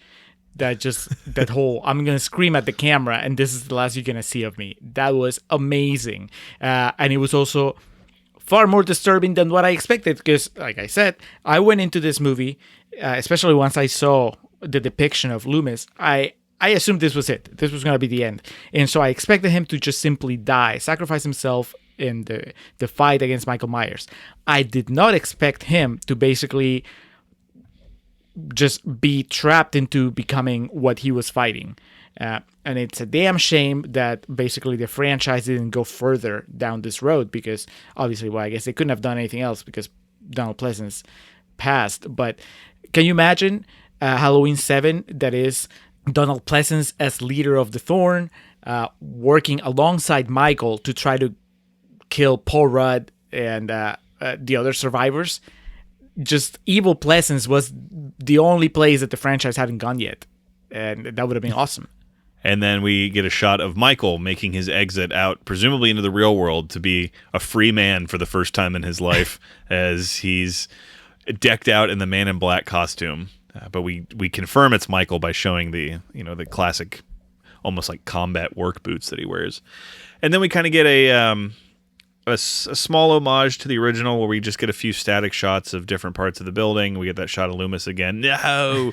And then, to me, I thought the last shot was fucking awesome, because, the first thing we see in Halloween is the jack-o'-lantern. And so this was the jack-o'-lantern that the final breeze was coming in to blow it out, and that's how the movie ends. And then, sadly, of course, we're hit with In Loving Memory of Donald Pleasance. So, what a roller coaster of emotions the last 10 minutes of this movie are. Yeah, revelation after revelation, twist after twist.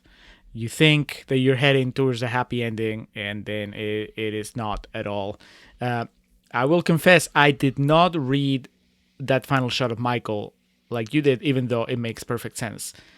I thought that would just meant that he was free of the cult, not that he was just back to normal. But it makes sense now because, he's not wearing his mask. He left the mask with Dr. Wynn.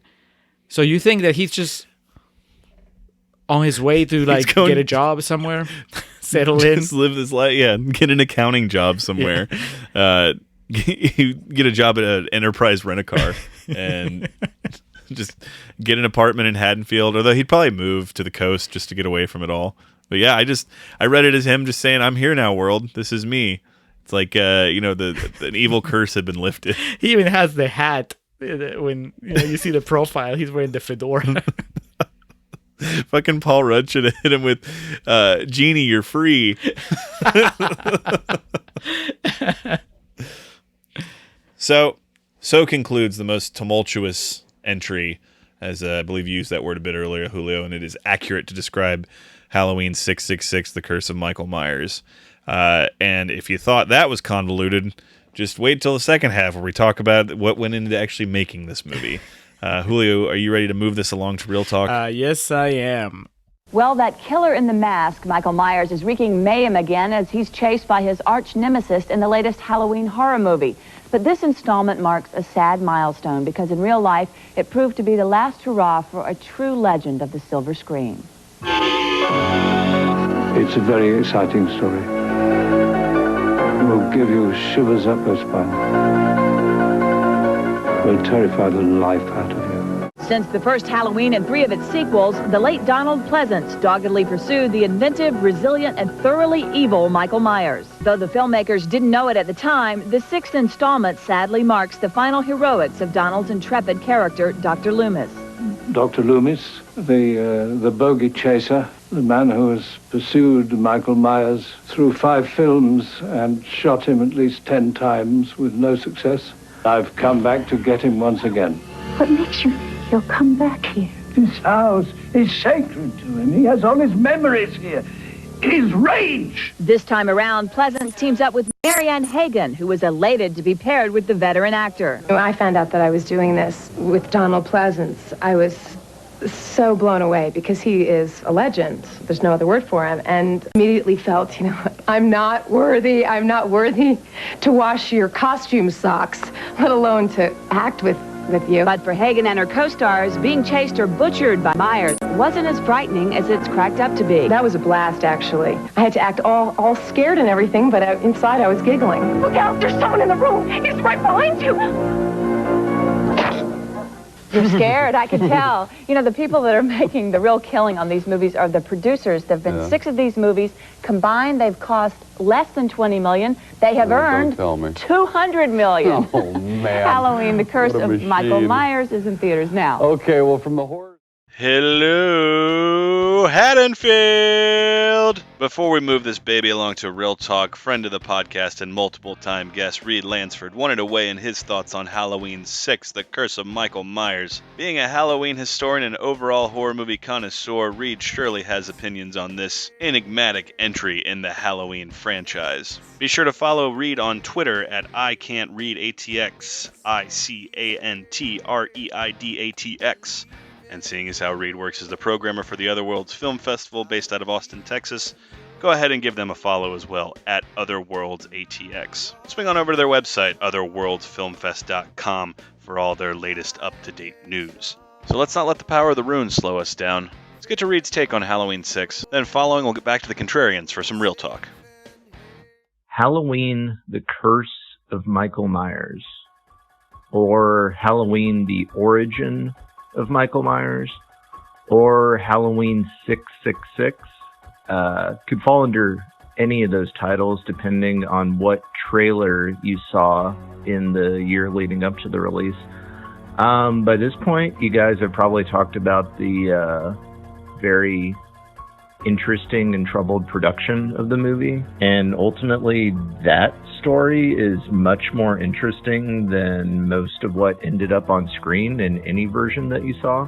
And that behind the scenes part to me is just interesting because there's so many movies that are literally thousands, if not more, movies that are so much better made, but none of them have just the behind-the-scenes legend that this has. I mean, just the mess of the production and the different versions. Most movies don't make this interesting of a backstory, I guess is what I'm trying to say. Is this a good movie? No. Is this a good Halloween movie? No. But I still kind of love it. I don't know why. I can't really justify it in any way. I did have to look because the first time that I saw this, I can actually pinpoint the exact date that I saw this movie. I had to look it up and do a little back research, but it was October 24th, 1998. That was a Saturday. And I looked this up because I remember seeing this on TV when I was a kid, and I have no idea what order I saw the original Halloween movies in, but I remember seeing the first two on TV all the time, and then I saw this one. So I probably saw this after I saw the first two, but I don't know. But I looked it up, and Halloween 6 aired on my local WB affiliate on that day, and that was the first time I saw it. And what's interesting is the TV version is actually a mishmash of the theatrical cut and the producer's cut that is its own unique cut, because it takes scenes from both and puts them in and out of order to basically take out all the stuff they have to cut out for TV to fill into a 2-hour running slot.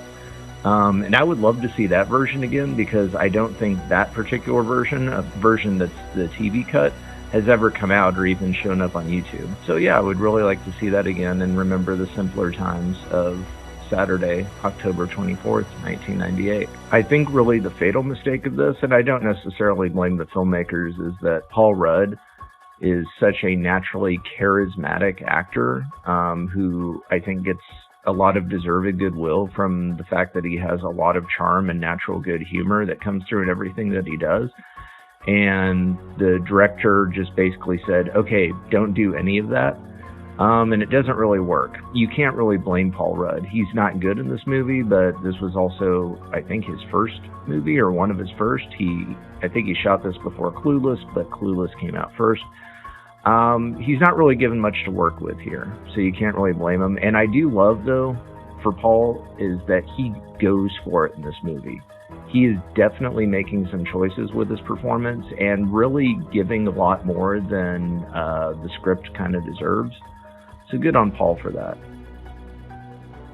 I'm recording for Real Talk for Halloween 666, The Curse of Michael Myers. Terror never rests in peace. The original tagline was "There are no clean getaways," but they had to save that for No Country for Old Men and then for Drive. Halloween 666, The Curse of Michael Myers, again released September 29th of 1995, after heavily being delayed repeatedly. Budget of $5 million for a box office return of $15 million. So obviously not bad, but not good either. Had the lowest, it was the lowest grossing entry in the series, and that still holds up even today by inflation. My first memory of this movie is it is on the Miramax VHS for Pulp Fiction, the original Pulp Fiction VHS. They played the trailer for this. Again, it was called Halloween 666 because it was a Dimension film, which was a division of Miramax at that point in time. And we will get a little bit further into it here, but in a nutshell, Mustafa Akkad, the ownership that he had, his production company had over the Halloween franchise, lapsed in 1990. And so when he actually went to, go back to the well of opportunity, it was up for bid, and it went into heavy bidding war with John Carpenter's people. And that's when Akkad partnered with the Weinsteins, Bob and Harvey. Literally made a deal with the devil. Exactly. While Carpenter was with New Line trying to get the rights to it. Allegedly, Carpenter's pitch for Halloween 6 was that it was going to involve shooting Michael Myers into space, which that may or may not have been a joke. Mustafa Akkad insisted that Carpenter was not joking with this pitch, which it was reported as a fact on the Halloween Movies website. Both parties submitted sealed bids to win back the franchise, but obviously Akkad and Miramax later won. The main significance of this is that while Mustafa Akkad does have his name on it, just like he did every other one up until this point, he basically, with specifically 4 and 5, had like carte blanche. It was like the movie Casino, the Scorsese classic with De Niro and Pesci, who, they didn't know how good they had it when they were in Vegas, and then they threw it all away. I think that's what they did. He made number 4, then he pissed it all away with number 5.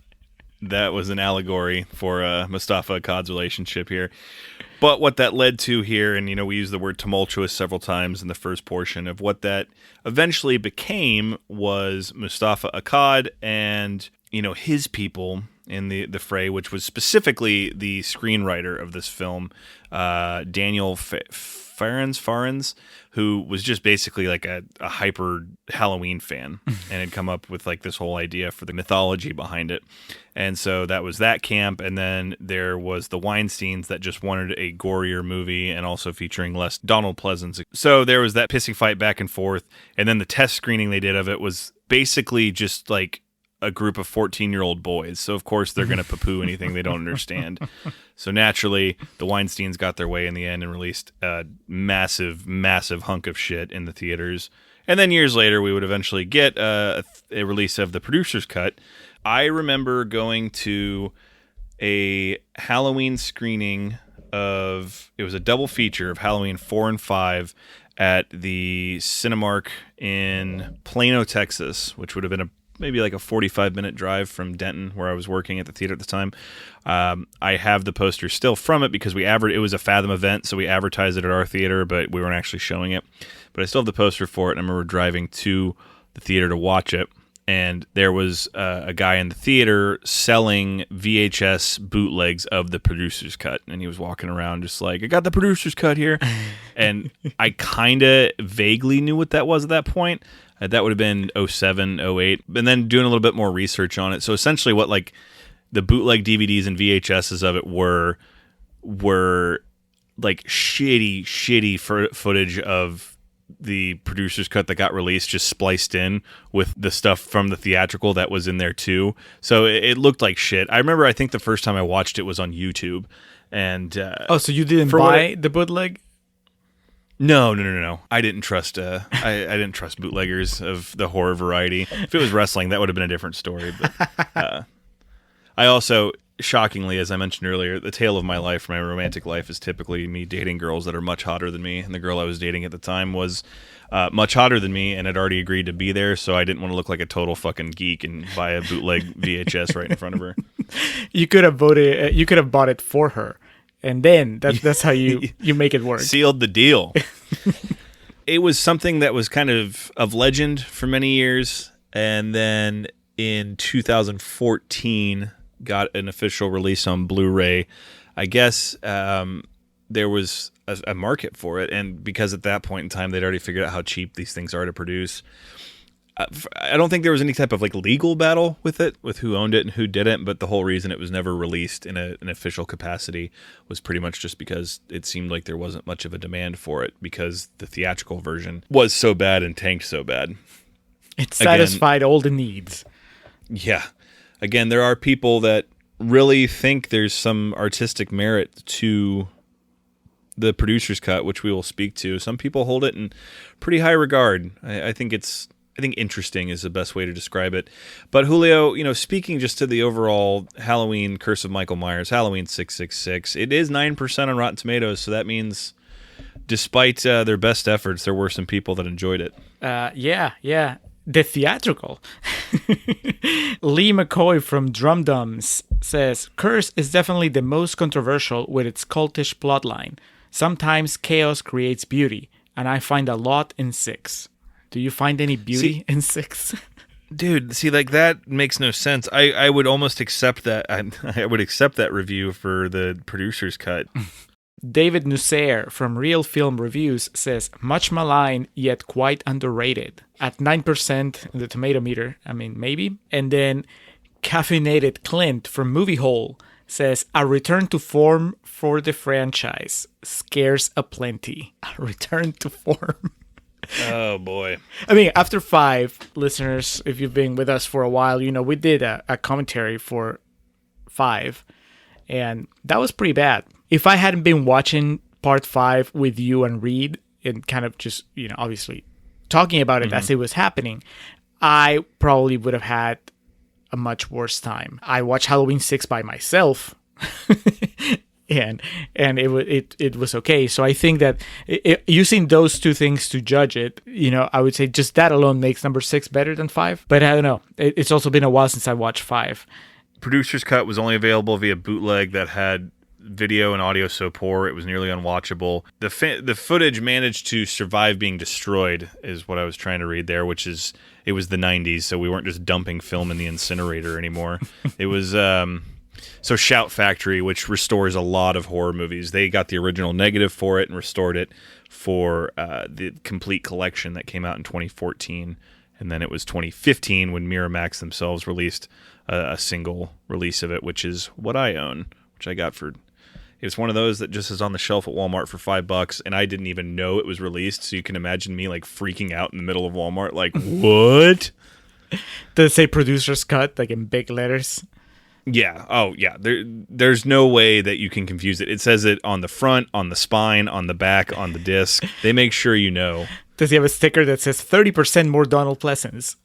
It says like 70 additional minutes, and it's like the movie's 90 minutes. I guess Paul Rudd, parentheses, this is 40 or something. I was reading it before we started recording. Did you find your review for Halloween 5? Yes, I gave it 1 star. Oh, man. See, I love 4. I know I've mentioned that already during Haddonfield Nights and just on the podcast in general. I think that is one of the best, the Mount Rushmore of slashers. You got Michael, Freddy, Jason, and then I think some people would say Leatherface. Other people would argue who the 4th one is. But for me, if we're going by those 4 that I mentioned, Halloween 4 is probably the best sequel that any of them got. And ended, because you remember we watched 4 before we watched 5. And if I remember, you didn't think 4 was that bad. I don't remember if you enjoyed it, but I remember you didn't think it was as bad as 5. No, I had a good time, and actually I just checked also. I gave it 3 stars in the end. I gave it as many stars as I did the original Halloween. Honestly, there's in some aspects I like it as much as the original. Obviously not in all, but in some. And the ending of it's so good with Jamie, like... the idea of inheriting the curse, and then 5 was just like, what the fuck is going on? And then, well, there's I was going through it earlier actually for 2. The things that I like about 2 and 4 are what sets them apart, I think, from just what I consider the standard slasher. So for me, I really like that 2 picked up right after the first one, like literally like right after, because at least in my experience, my limited slasher experience, that's not really something you see very often, the immediate fallout from a horror movie. So a lot of horrible stuff happens in John Carpenter's Halloween, and then Halloween 2 shows you how the town, how people react to the horrible things that happen, like basically almost, so to speak, in real time, which I thought was really cool. Then the movie becomes just a slasher movie, and I don't care as much. But that element of it I thought was really cool. And then Halloween 4, what I really liked was that it just did away with the standard bullshit where people have to convince each other that the threat is real.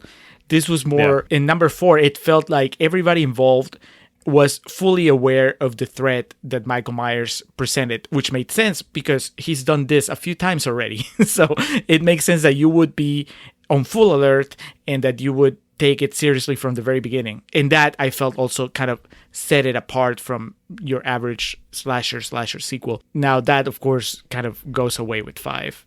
And then 6 is just bonkers. But from what you were saying, though, it makes it sound like when they ended 5 on that cliffhanger, they didn't know what they were going to do. Is that correct? No. As I've referenced in the previous 3 installments of Haddonfield Nights, the book Taking Shape by Dustin McNeil and Travis Mullins has a very interesting insight to it. If it was up to completely the Weinsteins and, the director, Joe Chappelle, I don't think there would have been any correlation between the two. So I think the idea was they were just going to end it with something weird, and they lucked into, at least Mustafa Akkad did, with a fan that had kind of an idea of where they could take the story from there. But it wasn't, it wasn't the Lord of the Rings movies where they were all filmed at the same time and kind of had a plan of where to go. I just came across a very, very interesting, this is kind of veering away from what you're discussing, but going to what you were mentioning in Contrarians Corner, this entry here in the trivia section of the IMDb page, in which it states, "It is highly speculated by fans that Kara's father, John, Bradford English, is actually the father to Danny, his grandson." Jesus Christ, I did not go that far, though. Because in the producer's cut, he pulls out a picture of Kara at work and very aggressively says, "Happy Halloween, little girl," almost being sexually aggressive, as John is known to speak his mind a lot about things without holding things back. However, he hesitates a bit when he calls Danny a little bastard, not because he knows it'll make Kara angry with him, but because it's his son, and deep down he knows it. Because Kara left for 5 years not explaining why to her family, she pops back up and John sees his 5-year-old boy and knows deep down it's his kid and explains why she ran off. This also explains later how Kara knew that Stephen was Michael's baby, because Michael was to Jamie what John was to Kara, a family relative who did something they really shouldn't have, but because they were under the influence, Michael was under the curse of the thorn, and John was an alcoholic. That is so fucking morbid. Jesus. But you know what the worst part is? It makes perfect sense. That's a bit much. But yeah, like as soon as you mentioned that, I was like, fuck, it is kind of sexual the way he says it. That, off-putting. But man, that really... So I hate it, but at the same time, it really gives that moment between Kara and Michael at the end where, when she says that, it really loads it in a way that, because other than that, it's kind of silly what she does it. But now that you're giving her an actual reason to make that connection and to say it and for him to react that way, that's, man, now this movie just got a lot more complex in the span of 5 minutes. And again, to reiterate, we both watched the producer's cut, but we also watched the cut comparison. Again, very well made by James A. Janice on YouTube. And so, Julio, you can see what the big differences are, and they are plentiful. I think we'll kind of start with my final verdict before we break into this. What I think of this movie is that it is a massive swing and a miss, and it's not all through the fault of the writer. I mean, some of the acting is pretty brutal, but I think it goes so batshit insane that I think there's something to it that could be salvaged. But the problem is, we're talking about this shit like with the potential incest and some potential. There's definitely incest, but like we were piecing things together in Contrarians Corner that aren't pieced together for you in the movie. You have to like really think about and do research and discuss like the ins and outs of the Halloween canon to make sense of this movie. If you watch it just on its own, it makes no goddamn sense whatsoever. Even if you're like, obviously, you came in here not as big of a fan as me, but you have enough experience with the franchise to, you'd be able to hold your own in piecing together the story. But with this, you have to do so much work for it to be at all comprehensible. So I think swing and a miss is the way I would describe it, but I do applaud the idea of specifically the screenwriter, Daniel Farrens, because it seems like he was the only one really impassioned about it.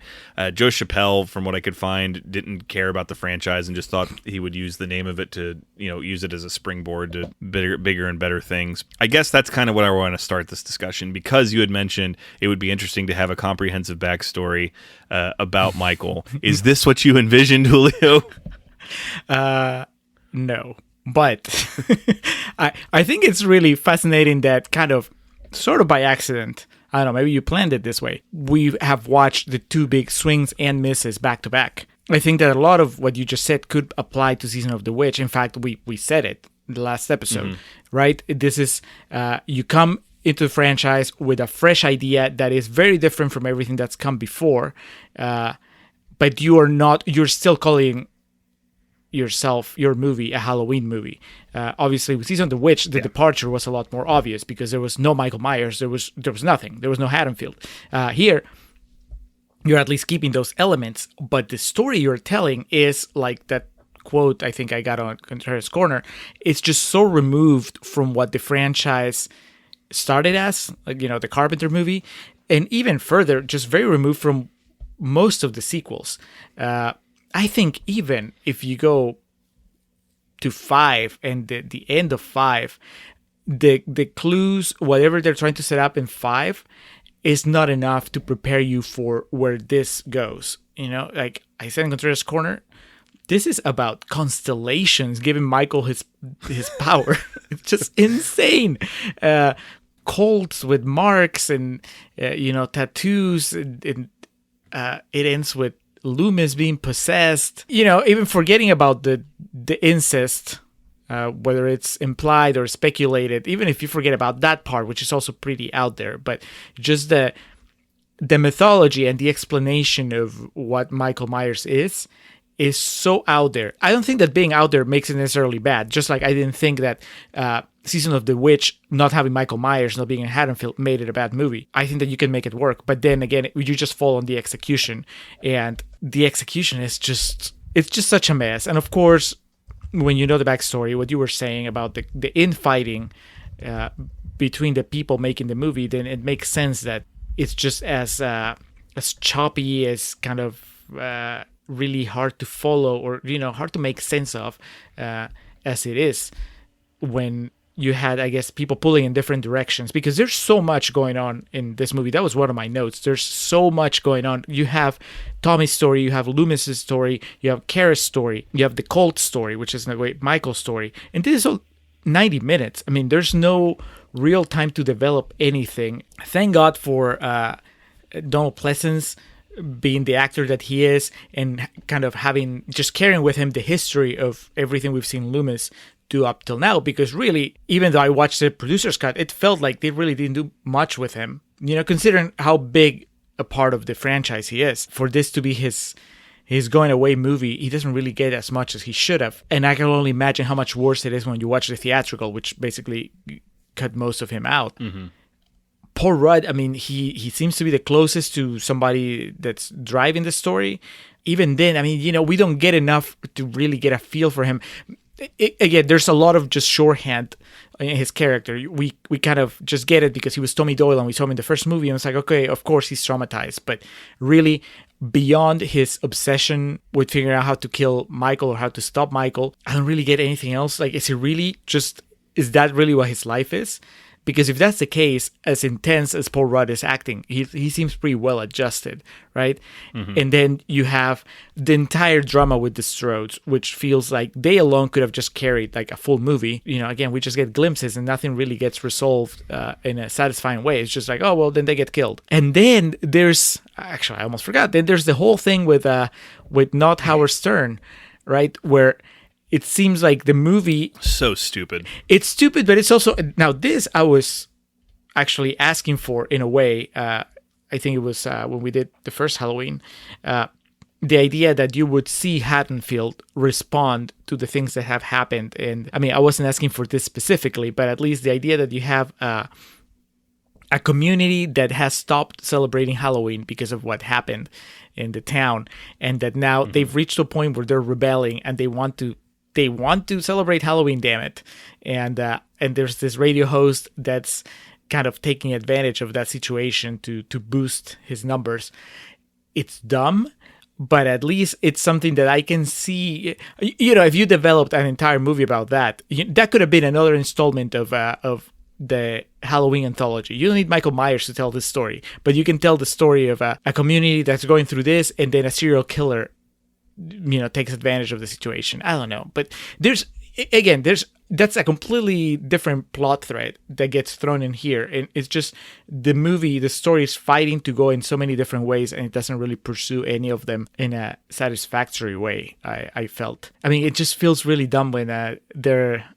What's the name of the DJ? Barry? Yeah, when Barry is interviewing Beth and Tim, and Beth says, she's acting like she has a plan, like she has something that she really wants to say, and then what she says is just something like, "We're not gonna let the establishment tell us what to do anymore." It's just, it's really dumb. But if you actually develop that into something interesting, I mean, you could make it sound better. But overall, yeah, it's just such a mess. I said thank God for Donald Pleasant and thank God for Paul Rudd, because yeah, they both do a lot with very little. Can you imagine if it wasn't Paul Rudd playing Tommy Doyle? Here's the thing: I've heard the excitement in your voice whenever Tommy Doyle comes up, and I understand it because it has to be because of Paul Rudd's performance here, and because they bring back the character and they give him stuff to do and all that. But if it wasn't Paul Rudd, if it was just kind of if the performance of the actor playing Tommy Doyle was more in line with what we've seen and from most performers in Halloween, do you think that you would think of the character as fondly? You would be as excited to point out Tommy Doyle when he shows up in the Rob Zombie Halloween, or when he shows up in the original? I don't think so, right? I mean, he hasn't. No. The character doesn't really make an impression until you get to part 6, and he makes an impression because Paul Rudd is playing him like a champ. Exactly. It's the novelty of it all, and like we talked about in Contrarians Corner, and somewhat, and kind of you touched on a little bit, speaking to genuinely, it's a cool idea. The idea that this kid would be traumatized if he lived through that when he was 8 years old, and so the idea that he went full Travis Bickle with it and just kind of obsessed about it and turned his whole living situation into a shrine to it. I think Paul Stephen Rudd here. Man, I don't know. He definitely looks fresh out of film school or acting school with this in terms of just how hard he's going for it. And it is the novelty of that because he went on to be fucking Paul Rudd, not just blowing smoke because we're talking about him right now. One of my favorite actors ever. To me, one of the funniest actors I've ever seen perform. And it's always really cool to see some people's humble beginnings, especially in that industry, especially with a guy like Paul Rudd, who by all accounts seems to be a genuinely good dude. Obviously, you and I don't know him, but he's, obviously with all the stuff that got brought up with the Me Too movement, he was not one of the people named, and by every interview I've seen with him and just people's accounts by him, seems to be a good dude. So it's cool to see his humble beginnings be entwined in something that I have such an affinity for, that being the Halloween franchise. And to me, yes, when I discuss this franchise and the name Tommy Doyle comes up, it's Paul Rudd that comes to mind for me. Seems as good a time as any to segue to Paul Rudd himself discussing the matter in an interview he did with Ain't It Cool News in August of 2007. Probably would have been promoting Knocked Up at that point in time. It's just kind of talking about what he has going on, talks about his career and whatnot. It's a pretty informal interview, but then it eventually leads to the interviewer bringing up Michael Myers. And, side note, Paul's first film role was in Halloween 6, Curse of Michael Myers. And he asked Paul Rudd, was that not a good experience as a young actor? And so this is what Paul Rudd had to say. You know what? The funny thing is that it was good. That was the very first movie I'd ever done, and I'm really thrilled that I was able to do it. There was something trippy about working on a Halloween movie and seeing Michael Myers and seeing that face that I had seen in movies, and to meet George Wilbur, who played him, and standing at the craft service table having coffee with Michael Myers. That was so cool. When it first came out, I was in my early 20s. It was a time in my life when I was really precious. I thought not that I was into taking myself too serious or anything, but I so badly wanted to be in really cool things. And all of my favorite things as far as music and movies were all kind of, independent movies and foreign movies. My favorite bands were these sort of alternate indie rockers and stuff like that. I just really wanted to be liked. And I think I probably took things a little too seriously, as it's easy to do when you're at that age. And when I first saw Halloween 6, I remember thinking, oh God, this movie's not good. And I was really kind of bummed out. In fact, when we first started making it, I remember thinking, oh, this one is going to be different. I enjoyed making it. I thought it was really, really fun. But then I thought, oh, God, are people going to think I'm a joke? Am I ever going to get work as an actor after this comes out? I've since changed my tune. I love it. I'm honored to be a part of a franchise that has lasted so long, that has had so many devotees, and I couldn't be happier that I can say my first movie is a Halloween movie.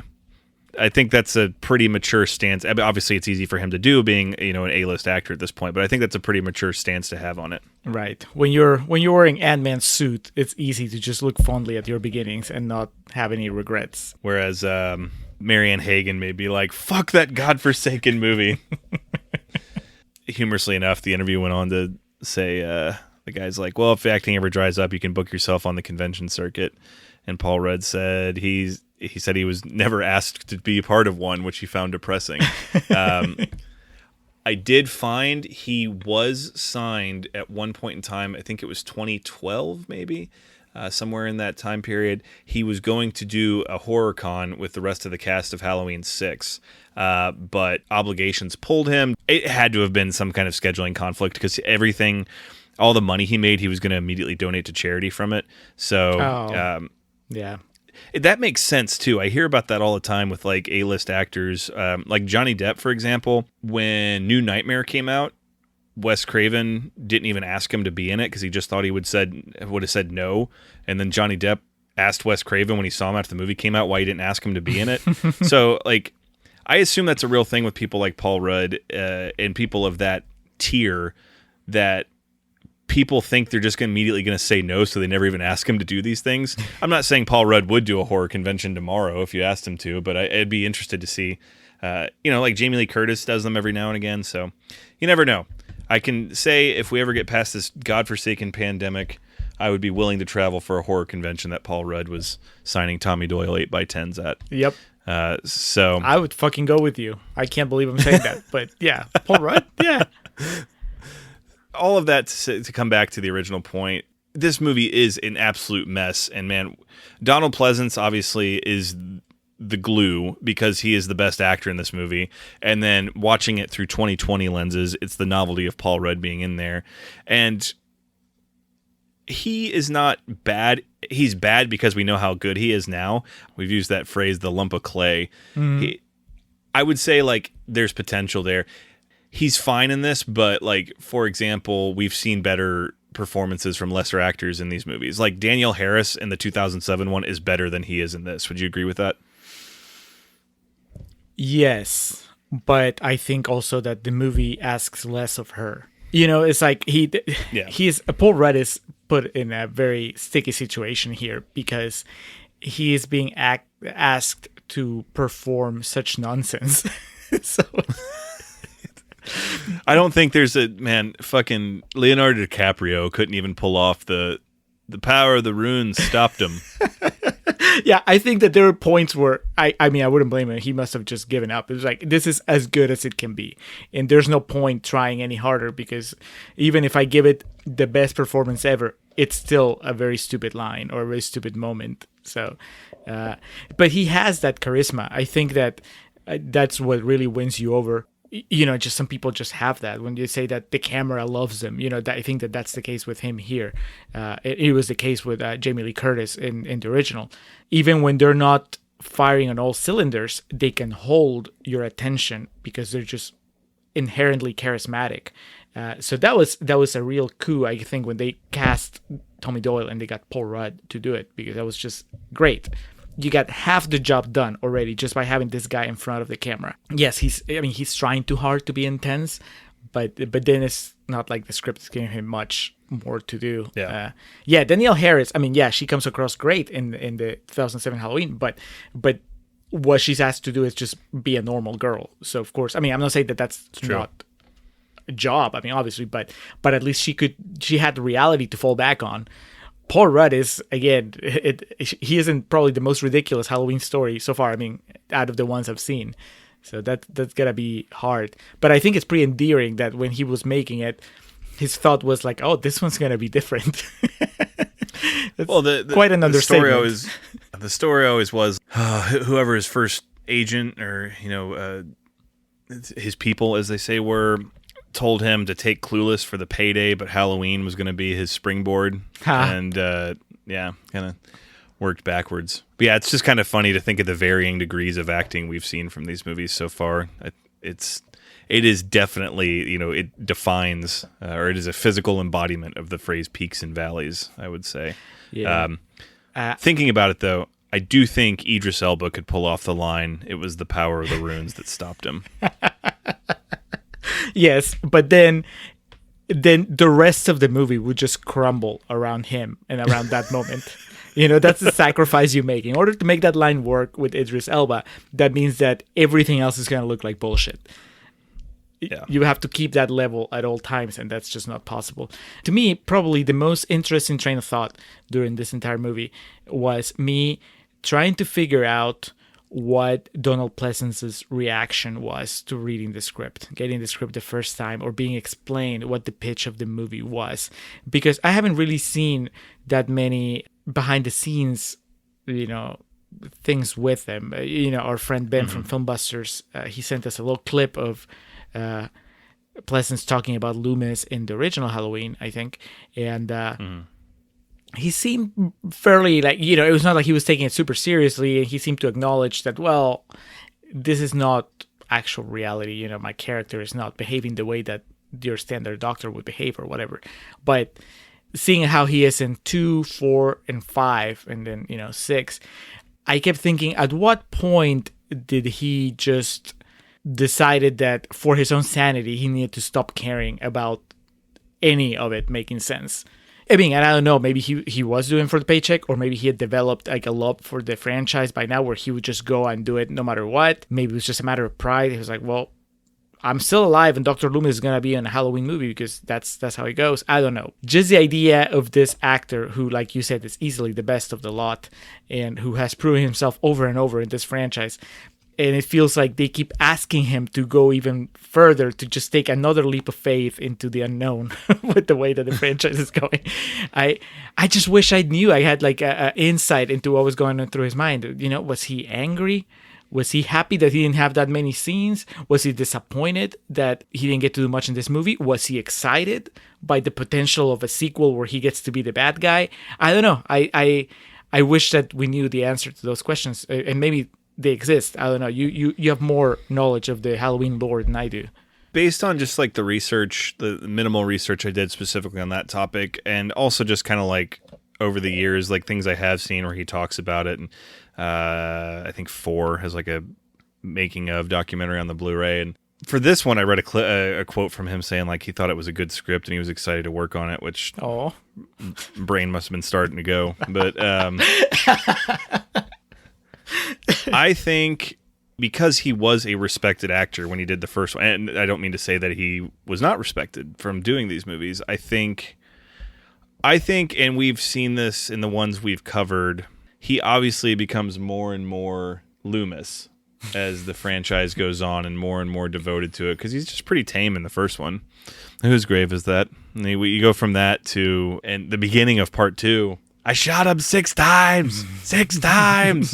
And then, by the end of this, him just screaming. It's, I think he still kept his pride as an actor, but realized monetarily what these movies would do for not just him, but his family. I think he was a proud actor that viewed this as something he was fortunate to be a part of. If he were still with us today, I think he'd probably have, similar things to say to Paul Rudd of I've obviously done a lot with my career, but this is something I'm proud to say that I was a part of.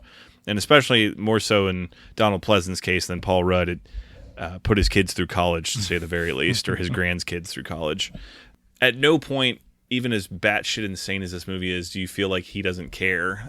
I think, like you said, we got Loomis rocking the shit. Paul Rudd is going for what he can. Mitchell Ryan, for his small parts, pretty good. Mm-hmm. I thought Bradford English is, for being a drunk asshole, he does a good job.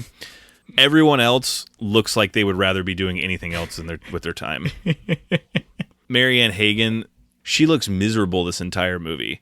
And, it's funny we're saying that because we point out the two, obviously Rudd wasn't at the time, but the two highest billed actors in it are the ones giving the most, which in some situations that's where we would when we did The Hangover 3, Bradley Cooper, top billed actor in the movie, looks like he would rather be fucking clipping his grandma's toenails instead of being in that movie. And then with this, the two people the most notoriety deliver the goods, whereas everyone else just looks miserable. I mean, and then James A. Janice pointed out, it sounds like, unfortunately, the people involved in this movie weren't too complimentary of Marianne Hagen. I don't know if they, if that translated to them their actual interactions with her, but they said they cut her time on screen because she was too skinny. I had read J.C. Brandy, the actress who played Jamie Lloyd, was treated poorly because they couldn't get Danielle Harris to appear, which there's kind of a convoluted story to that I'll touch on before we wrap this up. But Donald Pleasance, Paul Rudd, and Mitchell Ryan, fine. I don't know if you agree with me. Brad for the English too, but I felt like everyone else was just either acting in a different movie or looked like they didn't want to be there. Yeah, well, I think that it was. I think in some cases, I agree. Marianne, what's her last name? I feel so bad because it's like the movie already treated her poorly enough, and then I agree. She looks like she's feeling sick through most of the movie, and I know some scenes call for her to act that way, but I think in general, yeah, you get the vibe that she's not having a good time. Especially when you compare her with the actors that are on their A game or as much of their A game as they can. But then there's some that just looks like they got actors that were still pretty green, and then when you match them with actors that that have more experience or that are a little more natural from the beginning, then they suffer. So not so much the brother Tim, but I thought Beth was, not that the character has much to do, but I felt like Beth, the mom, the little kid Danny, they were just oof. Yeah, it's very rare that you get uniform levels of talent across an entire movie, but in this case the gaps are a little more noticeable, or a lot more noticeable, and that's definitely just affects your experience. How do you feel about the DJ guy? Because honestly, I didn't take him seriously enough to really consider his performance either good or bad, I guess. I think he did the job. Again, he's such a big part of the movie in a way, because he's all throughout. You hear him talking. He's a local legend. He's like the fucking Rex Manning of this movie. It's just this fictional character they made up. Awful. I appreciate the idea of it all, and I know that that's some fucking Miramax focus group or some Weinstein thing of we need a Howard Stern character to be in it. But just and see, I've never thought Howard Stern was funny, so I think I'm already like it's playing against what I like. I take that back. I mean, he said things that are funny. One of my favorite bits ever from Futurama is when Fry goes to New York City, but it's underground and abandoned because it's 1,000 years in the future. He's like, I'm in New York and I can finally do what I've always wanted to. And he runs and he stands on like a mailbox and he just screams, Howard Stern is overrated. That's something I agree with. So the trope of the shock jock is already wasted on me. And then you add on to it here, Leo Getter. Mm-hmm. Sorry, brother. Probably a nice guy. Maybe not. You do nothing for me in this movie. All the dialogue he has when he's on the radio and they're listening to it and shit is just all so forced. And like that scene where every time we see it, I just get so excited because I know Loomis is about to show up on his typewriter that I'm able to just drone out that like long 40-second period of the radio. But do you think he's maybe the most 90s element of the movie, or at least of the producer's cut? Yeah, that or the brother, the Tim Strode, just the way he's dressed and his mannerisms and the things he says. God, kids today, they wouldn't even know what a shock jock is. They wouldn't even understand that trope. I just realized that. If you showed this to like someone who was 15 right now, they wouldn't understand that character. I mean, maybe there's like podcast equivalents. I was about to say, that, because I went to Joe Rogan before I went to Howard Stern, but that's because I never, even though I know of Howard Stern, I've never, just based on the few things I've heard and I've seen, I've never really felt the need to even, listen to the show or to try it out. I just know it's not my thing. I think if nothing, not that I listen to Rogan's podcast either, but I think I've had more exposure to it. Should. But to me, that was like I went instantly to like, okay, so somebody that would just be playing at different parts of the city, because I think maybe that's what I like about the device early on, that through his show you get to check in on Paul Rudd and Donald Pleasance and Jamie as she's escaping, and I thought that was kind of ingenious. But in order to make sense of it, it's like, how could you have somebody that is being listened to at the train station, and also Paul Rudd is listening to him, and also Donald Pleasance is listening to him, and my mind, I guess, tried to rationalize who had that kind of appeal, and I didn't go to Stern. I went to Rogan. Gotcha. Yeah, this was definitely Stern. Julio, What if I told you that there is a alternate timeline where Quentin Tarantino wrote this movie? I would believe it because there's an alternate timeline where Tarantino's final movie is a Star Trek movie. So, where Tarantino is concerned, anything goes. Anything's possible. Well, Quentin is a big fan of the franchise. And in 1994, when they were trying to find someone to write this, at one point, he was attached to it. Now, there's been an urban legend that he wrote a script for the movie, which is not true. But at one point in time, he was potentially going to make this. So think about that. In I think this movie started filming in March of 94, somewhere in there. No, it was the fall of 94, I believe. So anyway, the idea of him working on a Halloween movie parallel to Pulp Fiction, which is just hilarious to me. But he did an interview last year around the time of marketing or I guess campaigning for Once Upon a Time in Hollywood. Did an interview with consequencesofsound.net, and kind of similarly to the Paul Rudd interview, it wasn't the focus of it, but it eventually came up, and he talked about how much he loved the original Halloween and thought the sequels sucked. And the interviewer brought up, you were attached for 6 at one point. And sorry, listeners, I'm refraining from doing my Tarantino impression when answering these questions. But he said, Our loss. He said, yeah, well, way before I'd ever done anything. It would have been if I had done it. I never got hired, but it would have been my job to figure out who the guy in the boots was. The interviewer said, exactly, because the director of 5 had no idea. They were just like, let's just put him in it. And Tarantino said, yeah, I was like, leave that scene where the man in black shows up, all right, and freeze Michael Myers. And so the only thing I had in my mind, I still hadn't figured out who that dude was the first 20 minutes, it would have been the Lee Van Cleef dude and Michael Myers on the highway, on the road, and they stop at coffee shops and shit, and wherever Michael Myers stops, he kills everybody. So they're leaving a trail of dead bodies on Route 66. I would watch it. It would have been great. I'm sure. And then he went on to put over the Rob Zombie Halloweens in a very weird aspect. Essentially, he said the first time I watched it, I hated it, and then I rewatched it and I liked it. But that's one of those things that sounds so weird it has to be true. In terms of at one point he could have been. The movie started toying around in 93, so it wouldn't have been necessarily been concordant with Pulp Fiction, but still the idea is humorous. Kind of wrapping up here, to me the notable omission, I'm not saying this would have saved the movie, but it does. It really sucks they couldn't get Danielle Harris in there because she was so good as Jamie in 4 and 5. Even 5 is so bad, and what they do with her is just so stupid. That whole idea, you see this in wrestling so often, and someone's great at interviews or great at talking. Oh, let's make their character a mute. And that's exactly Jamie in part 5. It's she was so good in 4 in terms of delivering dialogue and being believable as a little kid. So in 5, let's just make it where she can't talk. But I would have enjoyed to see her resurface. It seemed like there had been a bit of drama with that, in that she wanted to reclaim her role as Jamie, but turned it down when Dimension refused to pay her the $5,000 she wanted. Seems like a pretty modest salary, in my opinion, but, what do I know? Especially now. Yeah. Harris stated in an interview that when her agent learned that filmmakers were looking to cast an actress who was at least 18 or older to play Jamie in the film, she was only 17, but wanted to do the movie enough that she got herself legally emancipated from her parents at the suggestion of the filmmakers so she could work longer hours without having to go to school.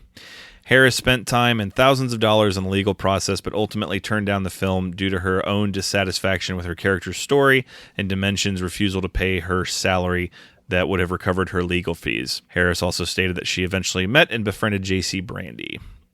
And that's, where she brought up that she was treated poorly because of how everything went with Harris, which is that does sound like just Hollywood bullshit or just political bullshit of treating someone poorly, just because they got the same role that someone that was hard to work with did. So 2 things. That's really fucked up of a thing to go through, especially at that age. And then 2, I wish she could have seen the script before she went through all that, so she could have made that decision. When she made that decision, Tarantino was still attached to the project. Danielle, man, we're going to take the Jamie character, right? You're going to learn how to drive a car in a bunker, okay? Or that doesn't even exist in the theatrical cut because she gets impaled. Oh, no, she still is abducted and she gets impaled on that fucking wheat thrasher. To me, the car chase that Jamie goes on with Michael in this movie is hilarious because still, it has that same idea of, how did Michael learn how to drive?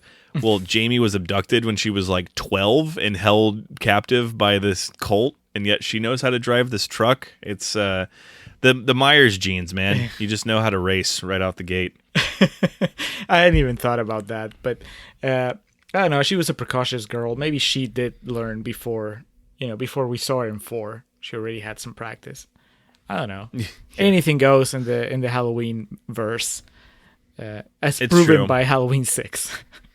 As definitively proven, like you said, we go from the Shape just being this interesting, kind of character of, man, why is this guy crazy, to in this one talking about, I'm surprised we didn't talk about his fucking astrology sign at some point. Yeah. In this. And to answer the question that you posed to me, and I guess I didn't really give you the answer. No, this is not what I was asking for.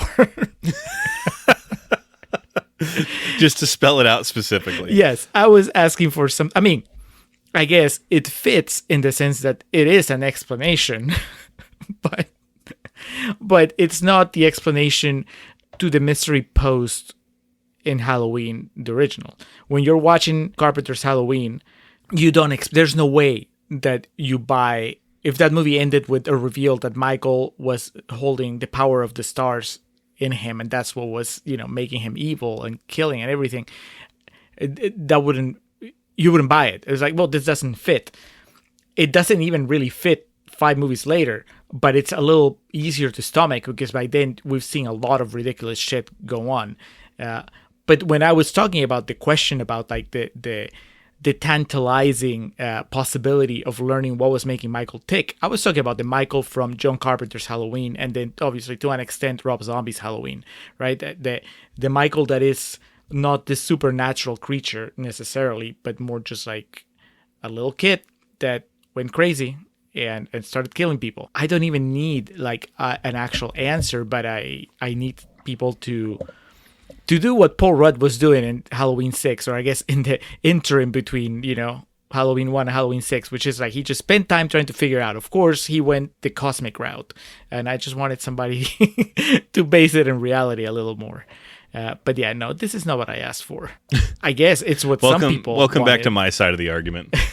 Yeah, I mean, I think it's hilarious that it was written by a fan because, yeah, I mean, it is, if you break it down to its basic elements, it's Halloween fan fiction, but it's Halloween fan fiction that got made into a movie. Yeah, and I think that does speak to why it has an impassioned fan base, because I think a lot of people that really love this movie do get swept up in the whole idea of it all. The idea of the Strode family tree, and I think that there is something endearing about a fan that made something into reality, even though his script was bastardized so much for the theatrical version. But tripping over my words to say, I get it. I get why people love it. I am not one of those people. I find it to be a really fun novelty. It's a movie that it's 90 minutes, so again, it's not a waste of time. Every time Halloween movies come around, I'm way more eager to watch this again than say Rob Zombies, or I'd probably prefer this over 5 just because we have the Paul Rudd aspect to it, and it's the Loomis's final chapter, Logan Loomis. It is what it is, and it provides a very interesting stop here as we move along to the final 2 entries in Haddonfield Nights, next being H2O, Halloween H2O, and then finally the 2018 Halloween that was a direct sequel to the original, which of course H2O is a direct sequel to Halloween 2. So a lot of this shit we've been talking about is immediately about to be retconned. And are you telling me there's no Tommy Doyle in Halloween H2O? No, I did read for Halloween Kills, I believe is the upcoming one. The one that was supposed to come out this year but was delayed due to the pandemic. That's what it was. If I read correctly, they had reached out to Paul Rudd to reprise his role as Tommy Doyle, and he turned it down. Any guess who will be playing Tommy Doyle in next year's movie? Fuck. So it would have to be, because, yeah, they're like real-time aged there. So, I don't know. Seth Rogen, James Franco. Don't you forget about him. It's Anthony Michael Hall. Wow. Yeah, I can see it. Judy Greer, of course, will be back in that God bless. I can't wait till we get to discussing that. And they're bringing back Lindsay Wallace as well, who was the girl that was with her, played by Kyle Richards, and I'm not familiar with her. We'll cross that bridge when we come to it.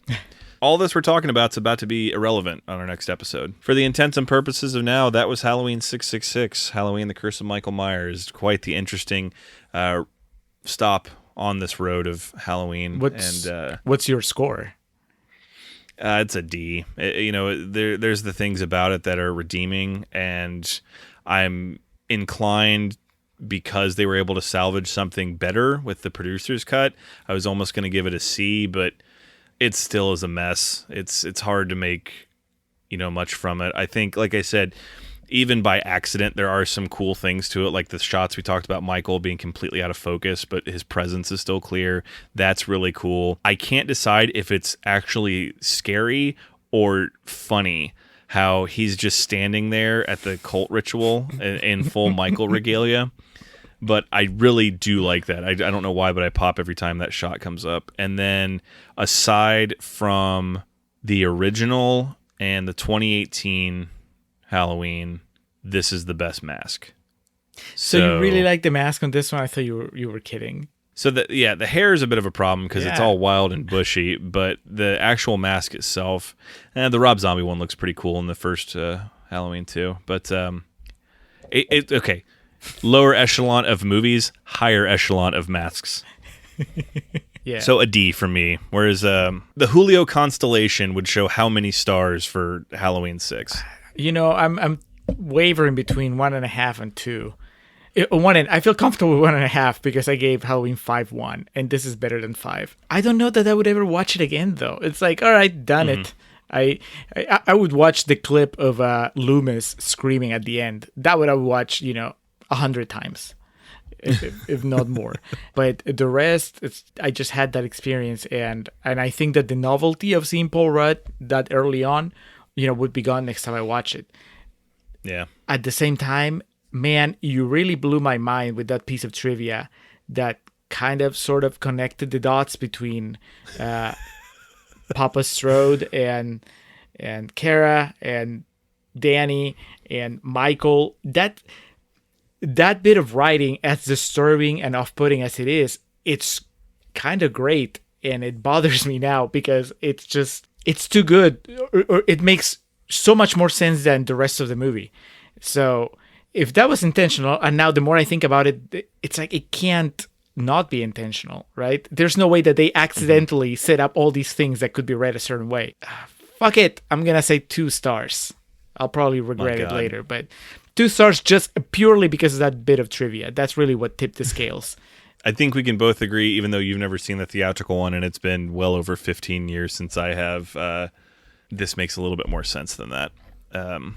That cut comparison is a really great... If you haven't seen this movie, I don't think it's a waste of time. If you do decide to watch it, be sure you pull up that cut comparison on YouTube just for the sake of seeing really how much they fucked up this movie just to get more gore in it and try to score more viewers. That concludes this. So up next will be H2O, going to 1998 with, my God, what a hell of a 1998 cast. We got Michelle Williams, Josh Hartnett, LL Cool J, young, handsome, and virile Joseph Gordon-Levitt showing up.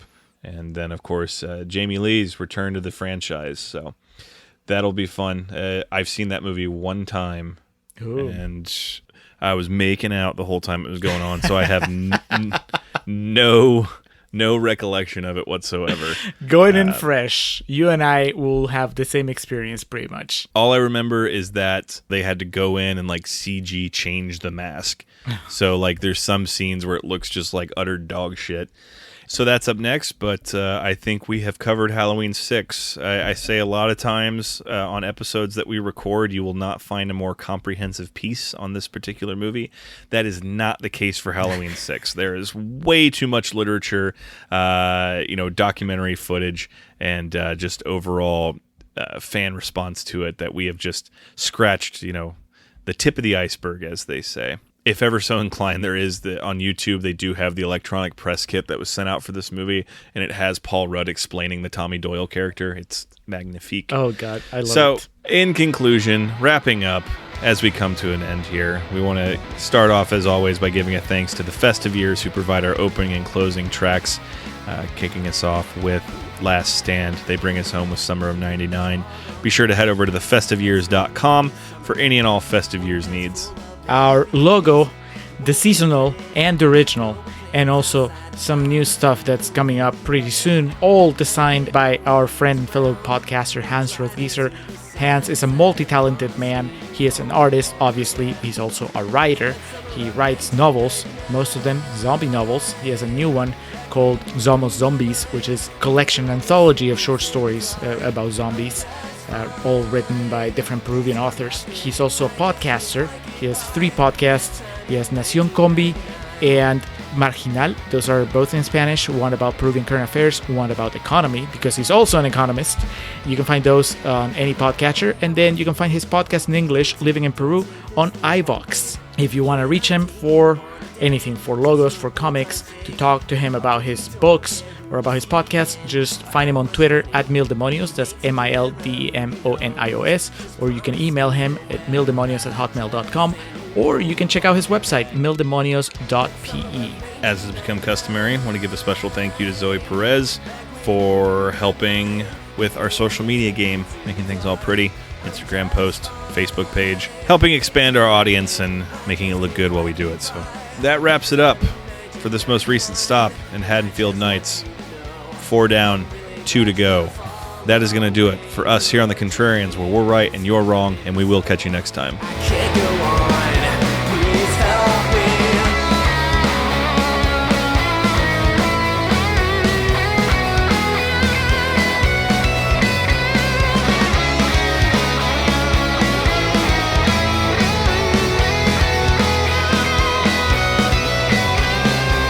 The summer of 1999.